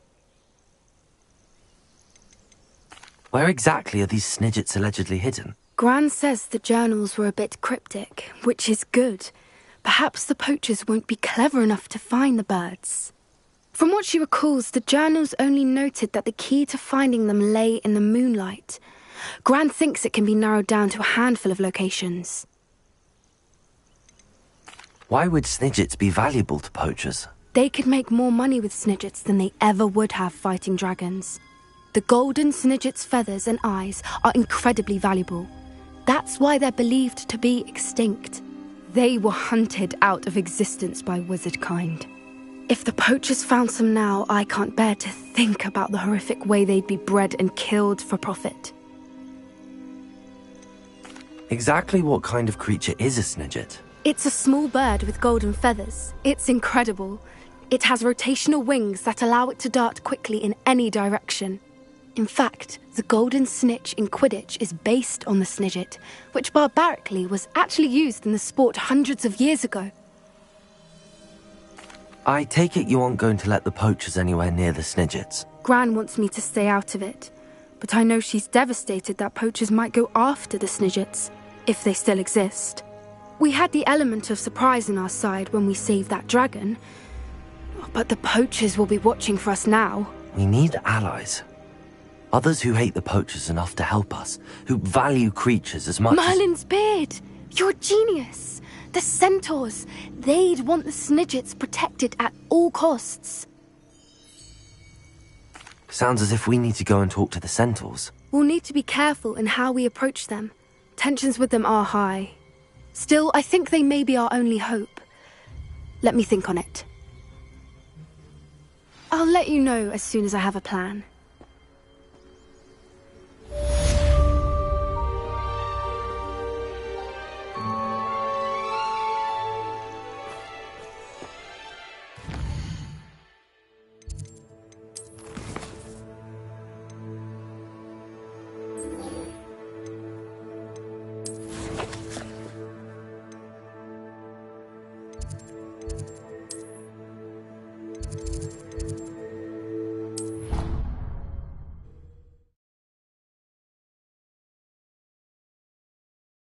I've always said that travel broadens the mind. So frustrating. You wanted to speak with me, Mother? I had hoped to speak with you alone, Natsai. Your message mentioned your concern about an unusual creature that was spotted in the woods near Hogsmeade. That could have been anything.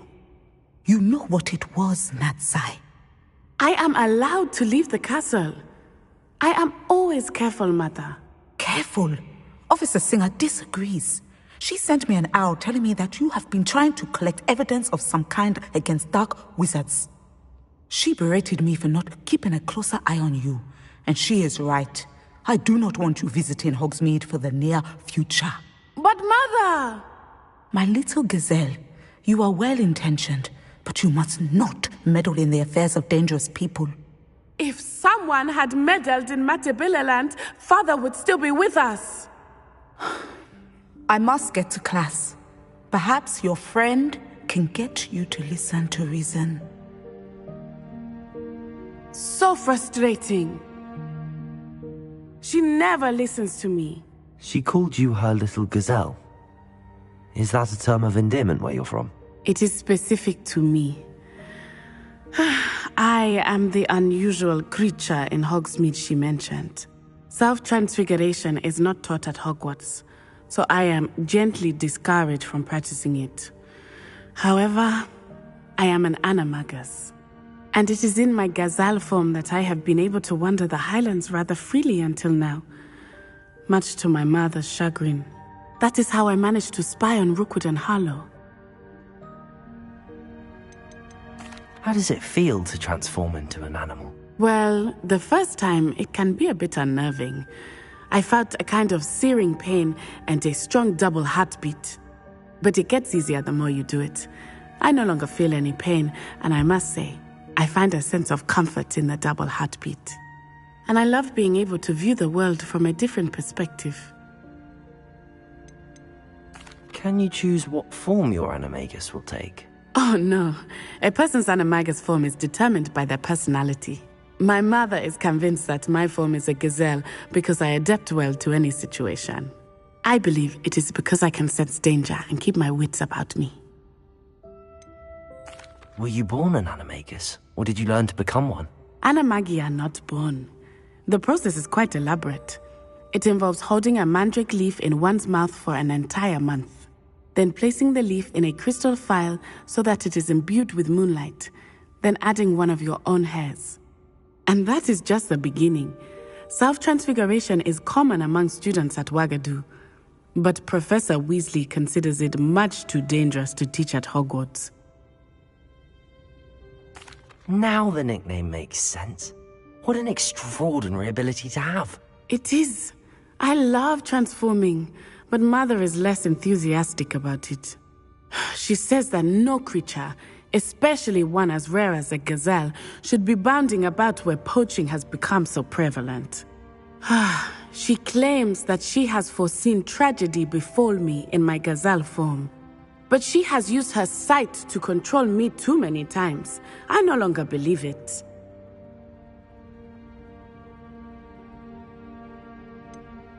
We're making good progress. We can't quit now. I agree. I have never considered quitting, even for a moment. You could have fled the moment you discovered that Rookwood, Harlow, and Ranrock were after you, but you did not. I choose to act as you have. I must deal with Rookwood and Harlow, not hide from them. My mother cannot know where I am all the time. Thank you for being here during that rather awkward conversation.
Mysterious and a bit unsettling. What to do?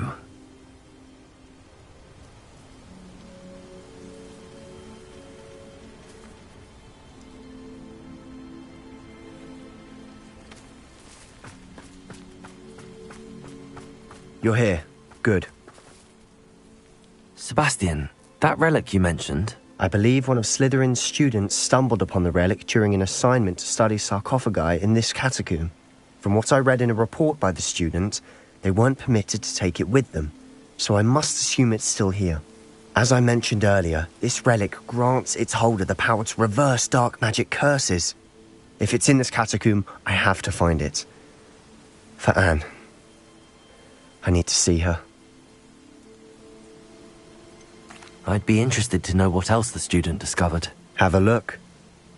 Unfortunately, there's no name on it, but I suspect if it was important enough for Slytherin to stash in his spellbook, it's worthy of further study. I'm ready to explore the catacomb. Perhaps we can visit Anne when we've finished. Perfect. By the way, Ominous has been asking about you. You didn't tell him what we were doing, did you? I didn't. I promise. Good. Ominous would be livid if he knew what we were about to do.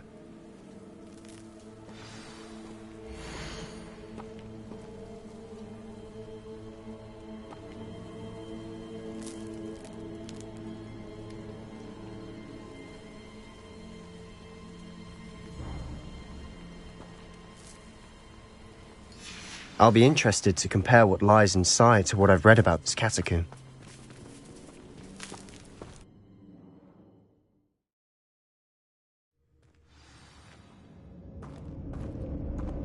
I'm sure that foul smell is the scent of success. Try not to lose your nerve just yet.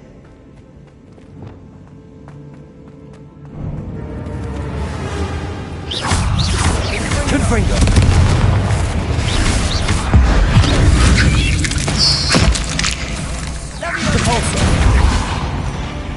At least now we know we're not alone in here. Perhaps that was it. And the rest of the tomb will be insects. Bombarda! Yeah, spiders aren't insects. Don't start. Accio! We're here for a reason. I'd say opening them all is justified. Revelio! Confringo!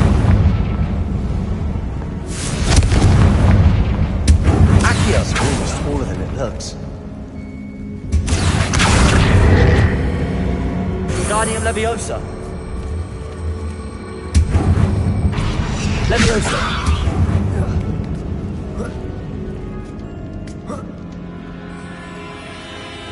Finding a chest in an inconspicuous loft. Brilliant.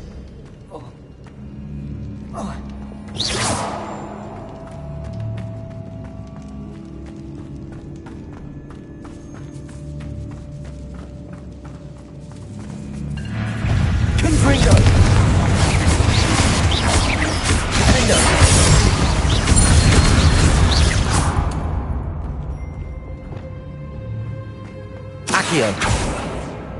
Confringo. Cabalso. Accio.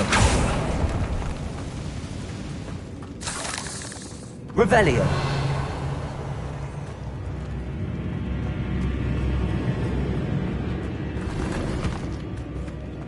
Accio.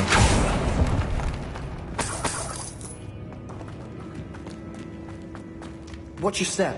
I nearly slipped there.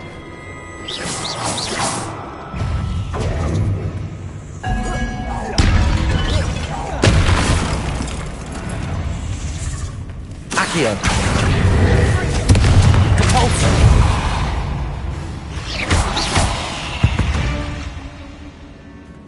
We've rid the world Revelio. of all this grass. It no longer feels like a tomb. I've read about catacombs that underwent expansion efforts and ran into problems, often cave-ins. And then were abandoned. Exactly. We'll be fine.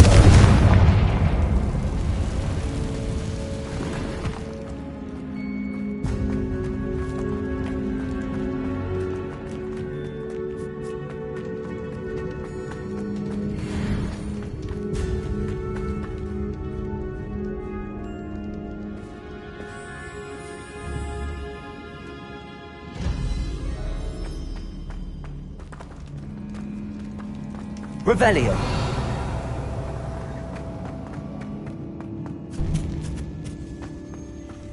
Now this is the sort of great room I want to be buried in. Surrounded by grandeur. Grandeur and then some. Even an altar with a pile of bones. Lovely. Bones outside a sarcophagus. Seems odd. Accio!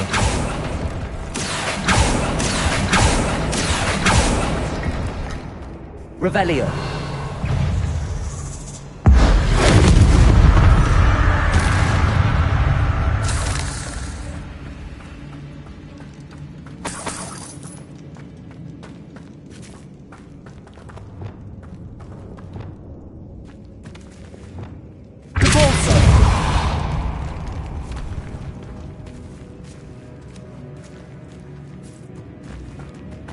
We've made it this far, but clearly we have more to do.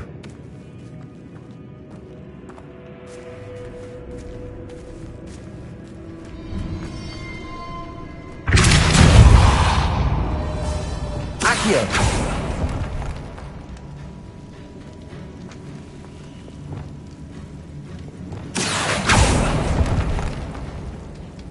I need to find a safe way across. Confringo! Lumos.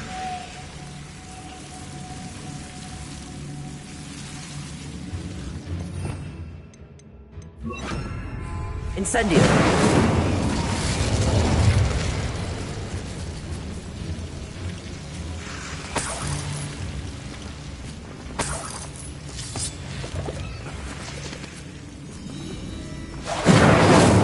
Lumos.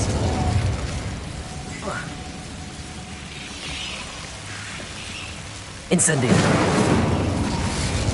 Lumos. Incendio.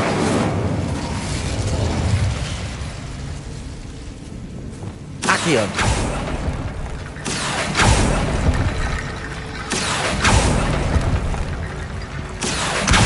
Guardian Leviosa.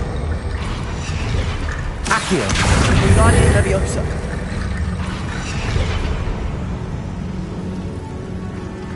Rickety bone bridge complete.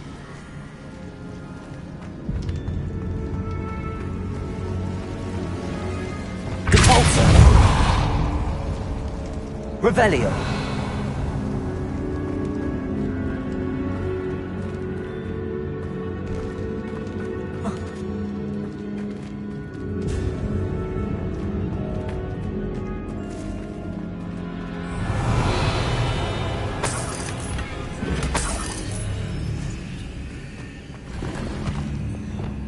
Accio.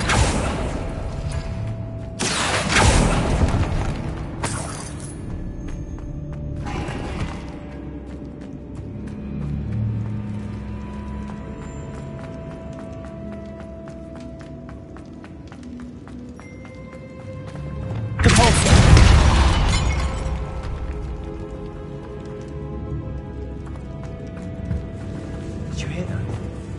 We're in a tomb. I assume eerie sounds come with the territory. Accio!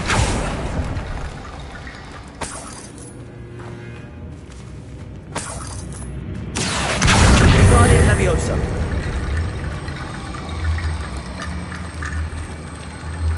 There's something here by the altar.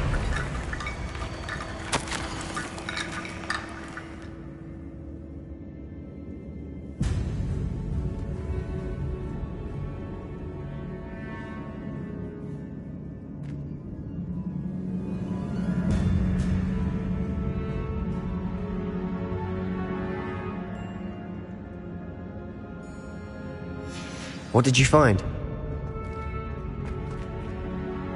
Looks like part of a student's diary.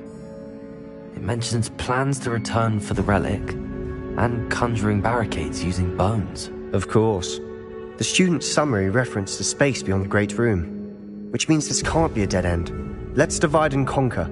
You work on sorting out the bone barricades, I'll look around and see what we missed. Hold on to that diary entry. There may be more to it. It does mention something else. It says their next assignment was learning the Imperius Curse. Really? Interesting. We need to focus on moving beyond this room. But let me think for a moment. Do you think the pages were left here on purpose? Slytherin mentioned a student who excelled in charms and always carried a satchel stuffed full of notes. They might have been left on purpose, or the student may have simply dropped them.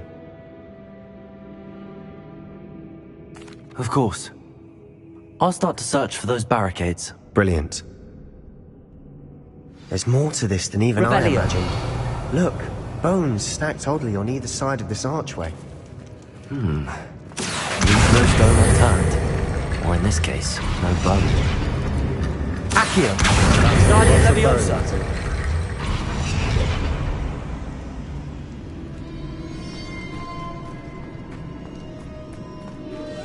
Revelio! Accio! Guardian Leviosa!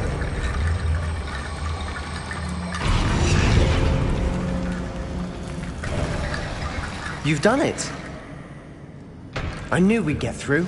I felt it in my bones. Nice. Before we trudge on further, I've just realized something. Confringo! The student's diary mentions the Imperius Curse. I wouldn't be surprised if we're going to need it here. It's an unforgivable, but useful when you're outnumbered. Places the victim completely under the caster's control. So, if you'd like to learn Imperio, I can teach you.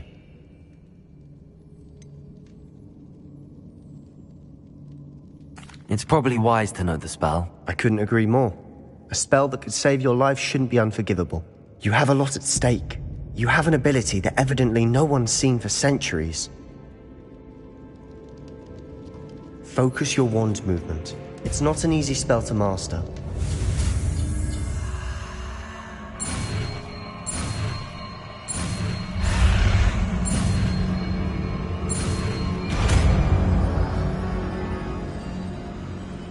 Here we go. Something troubling ahead.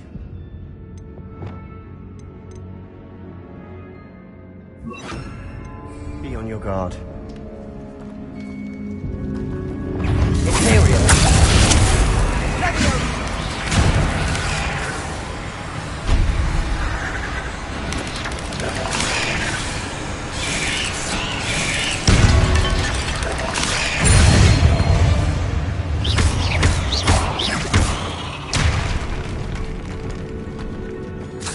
Incendio!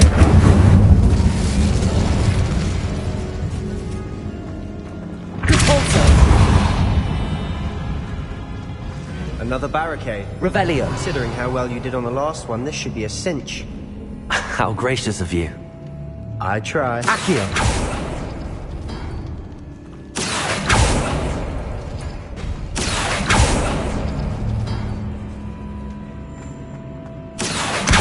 Guardian Leviosa!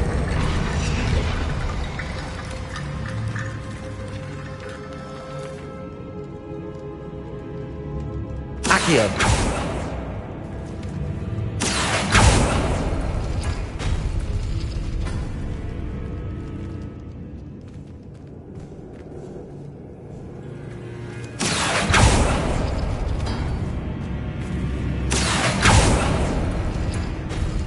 That worked. Keep going.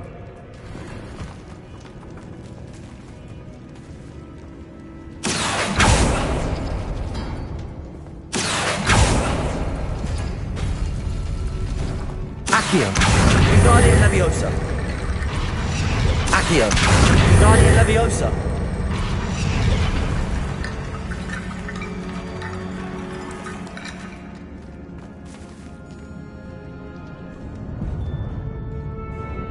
Accio!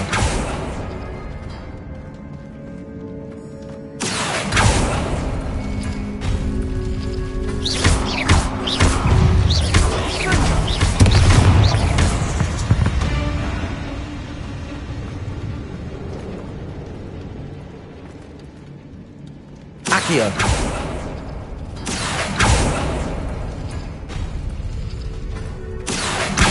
Guardian Leviosa!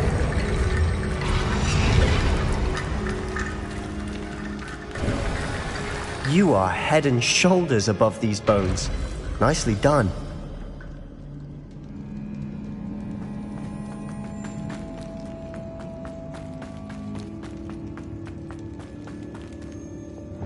Confringo!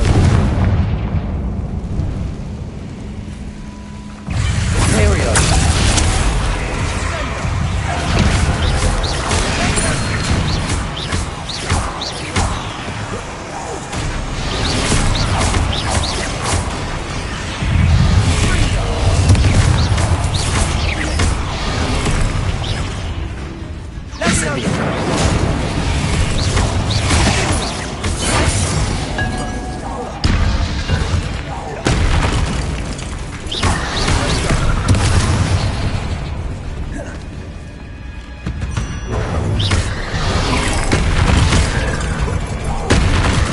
Never knew spiders could make such a mess.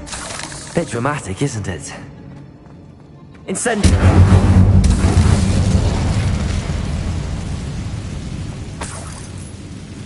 Accio!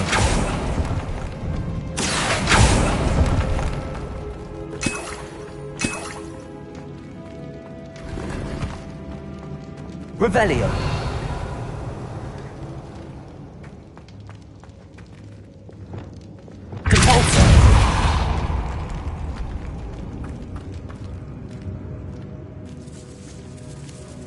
This catacomb has suffered decay, just as the student summary described.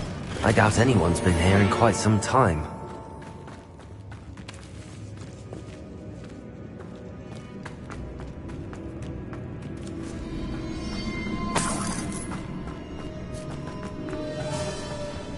Confringo! Compulso!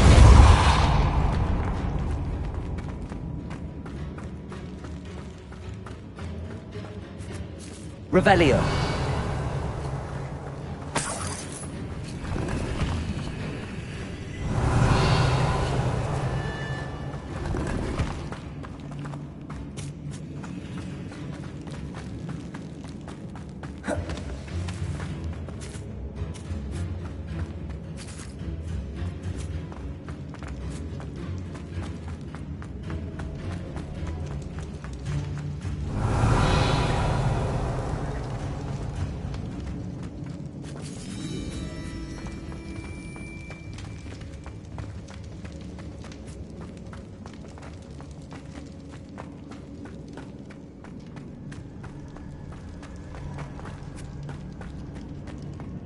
I see why Slytherin's student was so entranced with this place. Revelio!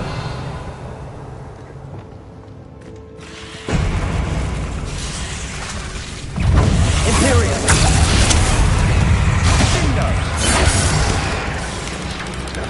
Potato!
For a moment there, I thought that'd never end.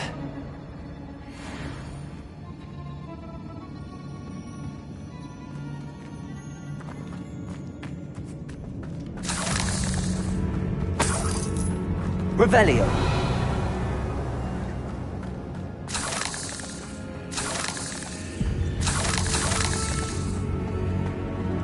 Confringo!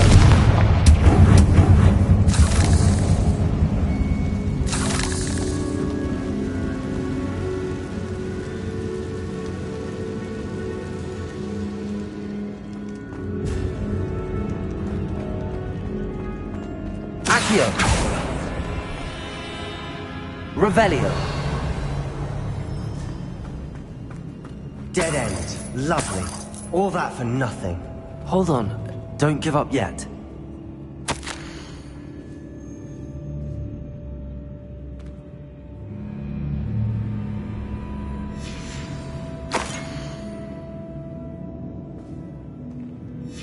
Sebastian! The relic! Look! Could it be? The note and rendition of the relic. It matches. This must be where the student left the relic. I can't believe it. After all this, it lines up. We've really found it. What do you suppose is meant by the dark sacrifice required to realize the relic's potential? I have no idea. But we're here for the relic. I'm willing to ignore what the journal entry says. We're taking the relic. Agreed. This is meant to be. For Anne's sake, I'm taking it. Let's get to Feldcroft. I must keep this relic secret, especially from my uncle.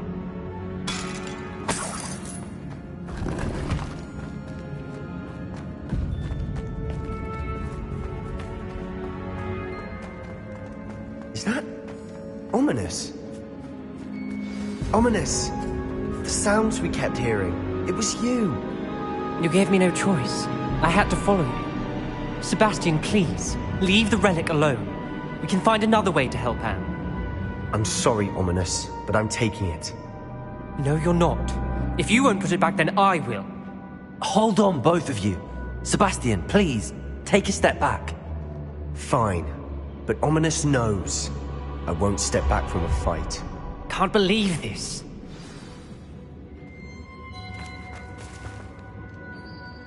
How much did you hear? Everything.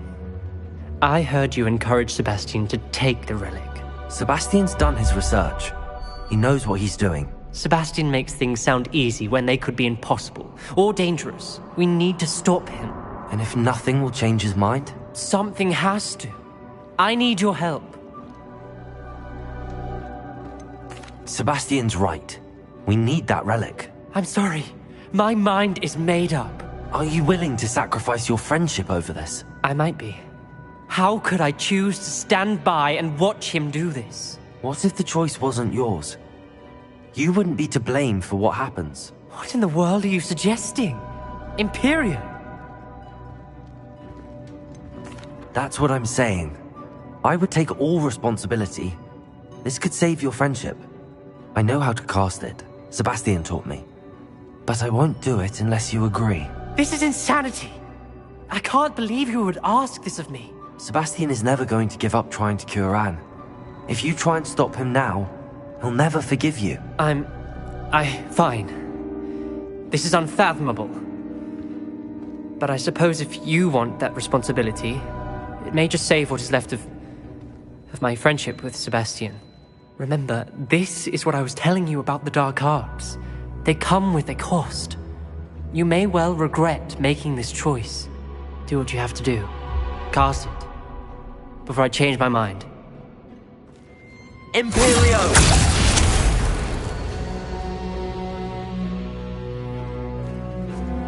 Step aside, Ominous. Stay in place until we're out of sight. I will. Sebastian, come on. What did you do? Imperio. It was the only way to get out of here without a fight. Ominous, I'm sorry. Sebastian, we have to go.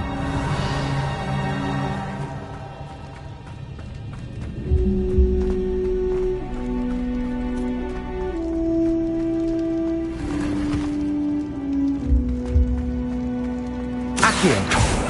Revelio.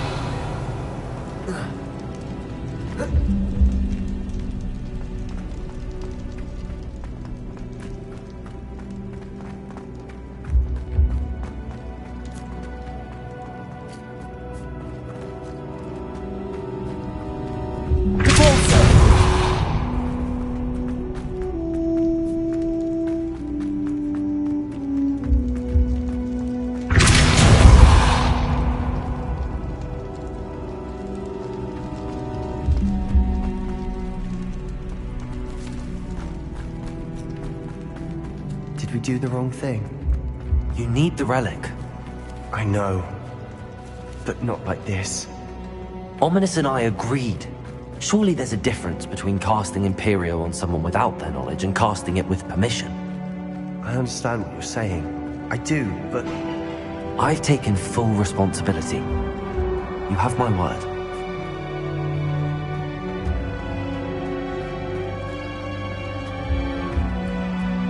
We've always looked out for each other, Ominous and I.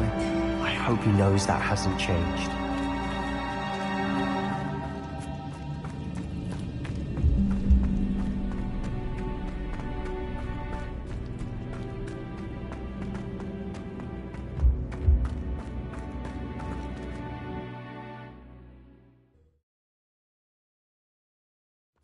How long will the spell last? How long must Ominous stay in the tomb? The curse is lifted already. He'll easily find his way out of the catacomb just as we did. He'll be all right, Sebastian.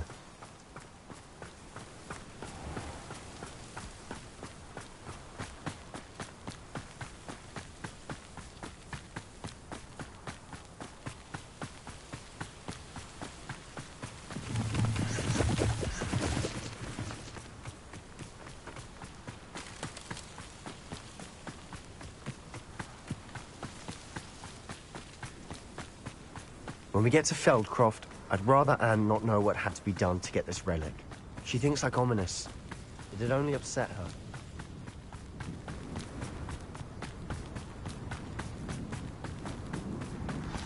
Oh no, this isn't good. What is it? Smoke, over there, by the hamlet.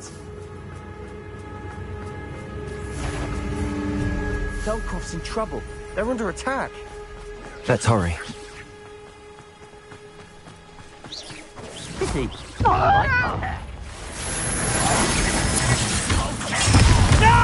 Bombarder! Oh, that was meant for me. Was that Bombarder! Wingo! You can't intrude! Stay back! Keep out the way! Keep out of sword's reach! Bombarder! They're closing in! Get away with that. Potato! Still heavy defender! We'll not win here. Ontario! We'll make them retreat. That's too bad, Oh! Stop provoking them! Incendio. I'm handling it. Confringo! Get away! Nice try! Potato! Unforgivable! Descendo! Bombarder! We have to fight! Confringo!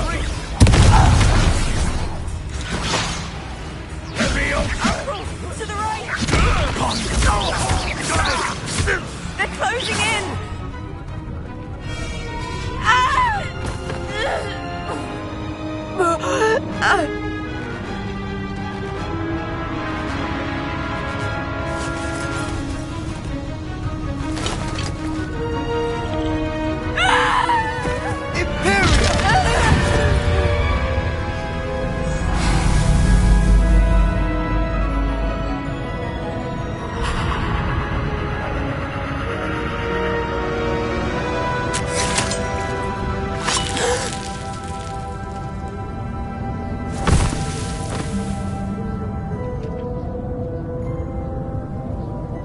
Boy!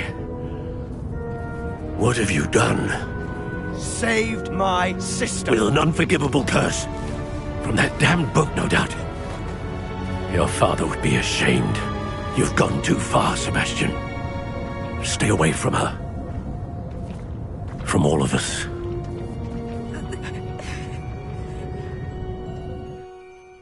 What did my uncle expect me to do? The Imperious curse saved Anne's life. That goblin was going to kill her. You did what you had to do. If I have to keep proving that to my uncle, I will. He cannot banish me from my own home.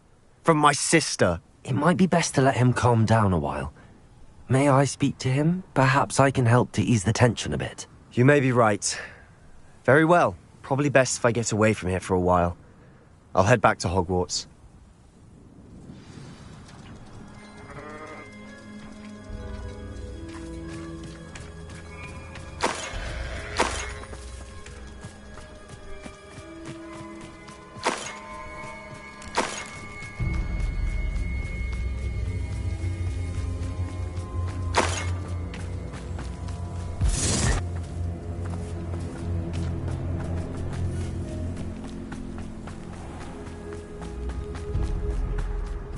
What was he thinking? Pardon me, Mr. Sallow. What Sebastian did was inexcusable. You cannot possibly be about to defend him. Sebastian and I have encountered Ranrock's loyalists before. That goblin would have killed Anne. This family does not resort to using dark magic even against our enemies. What Sebastian did cannot be undone. That you are defending Sebastian's behavior at all tells me everything I need to know. You are as guilty as he is. Sebastian is to come nowhere near Feldcroft, nowhere near Anne. Unforgivable curses are so named for a reason. If I hear that either of you continues down this path, if either of you uses dark magic, I will notify the headmaster immediately. Why, Sebastian?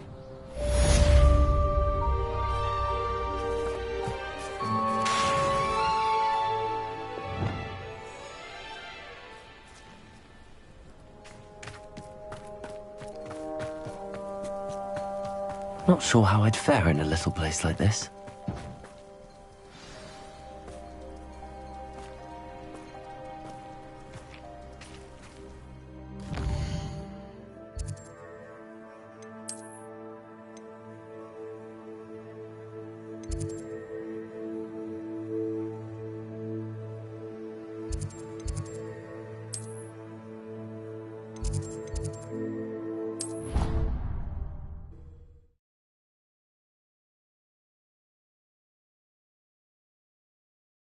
You can't imagine how inconvenient travel was before I invented flu powder.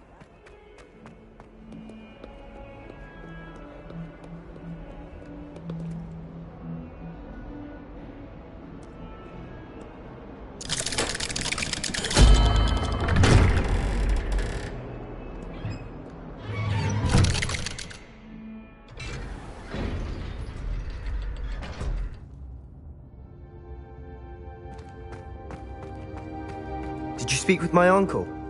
I wish I had better news about your uncle and Anne. Well, what did he say? I'm afraid he wants you nowhere near Feldcroft. Nor Anne. I had to stop that goblin from killing my sister. He had no right to banish me from my own twin. If he thinks banishing me means I'm going to give up on Anne, he's sorely mistaken. He also said he cannot excuse the use of dark magic in any form, and that if he hears of either of us using it, he'll go straight to Professor Black. Huh. That relic, dark magic or not, is the key to saving Anne. To reverse that curse. I will not lose Anne for good. I should send the crest to Anne. She'll know that we need to meet. I'm afraid I don't follow. Nothing, just a thought. Now I'm more determined than ever to learn what power that relic has. What did you mean you'd send Anne a crest so that she'd know to meet you? We just lost our parents, and we were packing up to go and live with Solomon. We couldn't take everything. She was carefully organizing her prized possessions, a box of artifacts she'd collected to do with our family. Jewelry, cards, old photographs. She got to her favorite, a handmade crest, and without a second thought she handed it to me. This will keep you safe, she said. It holds no enchantment, but I've kept it with me since. That's how I can reach Anne. I'll get the crest to her with plans to meet. Be careful, Sebastian. Your uncle could intercept it. We'll be expelled. Even if Ominous is upset with us, he has no love lost for his family. He'd use their connections to the headmaster if we needed his help. I shall wait to hear from you then. Thank you. I very much appreciate you standing by me through all of this. I'll send you an owl when I have news.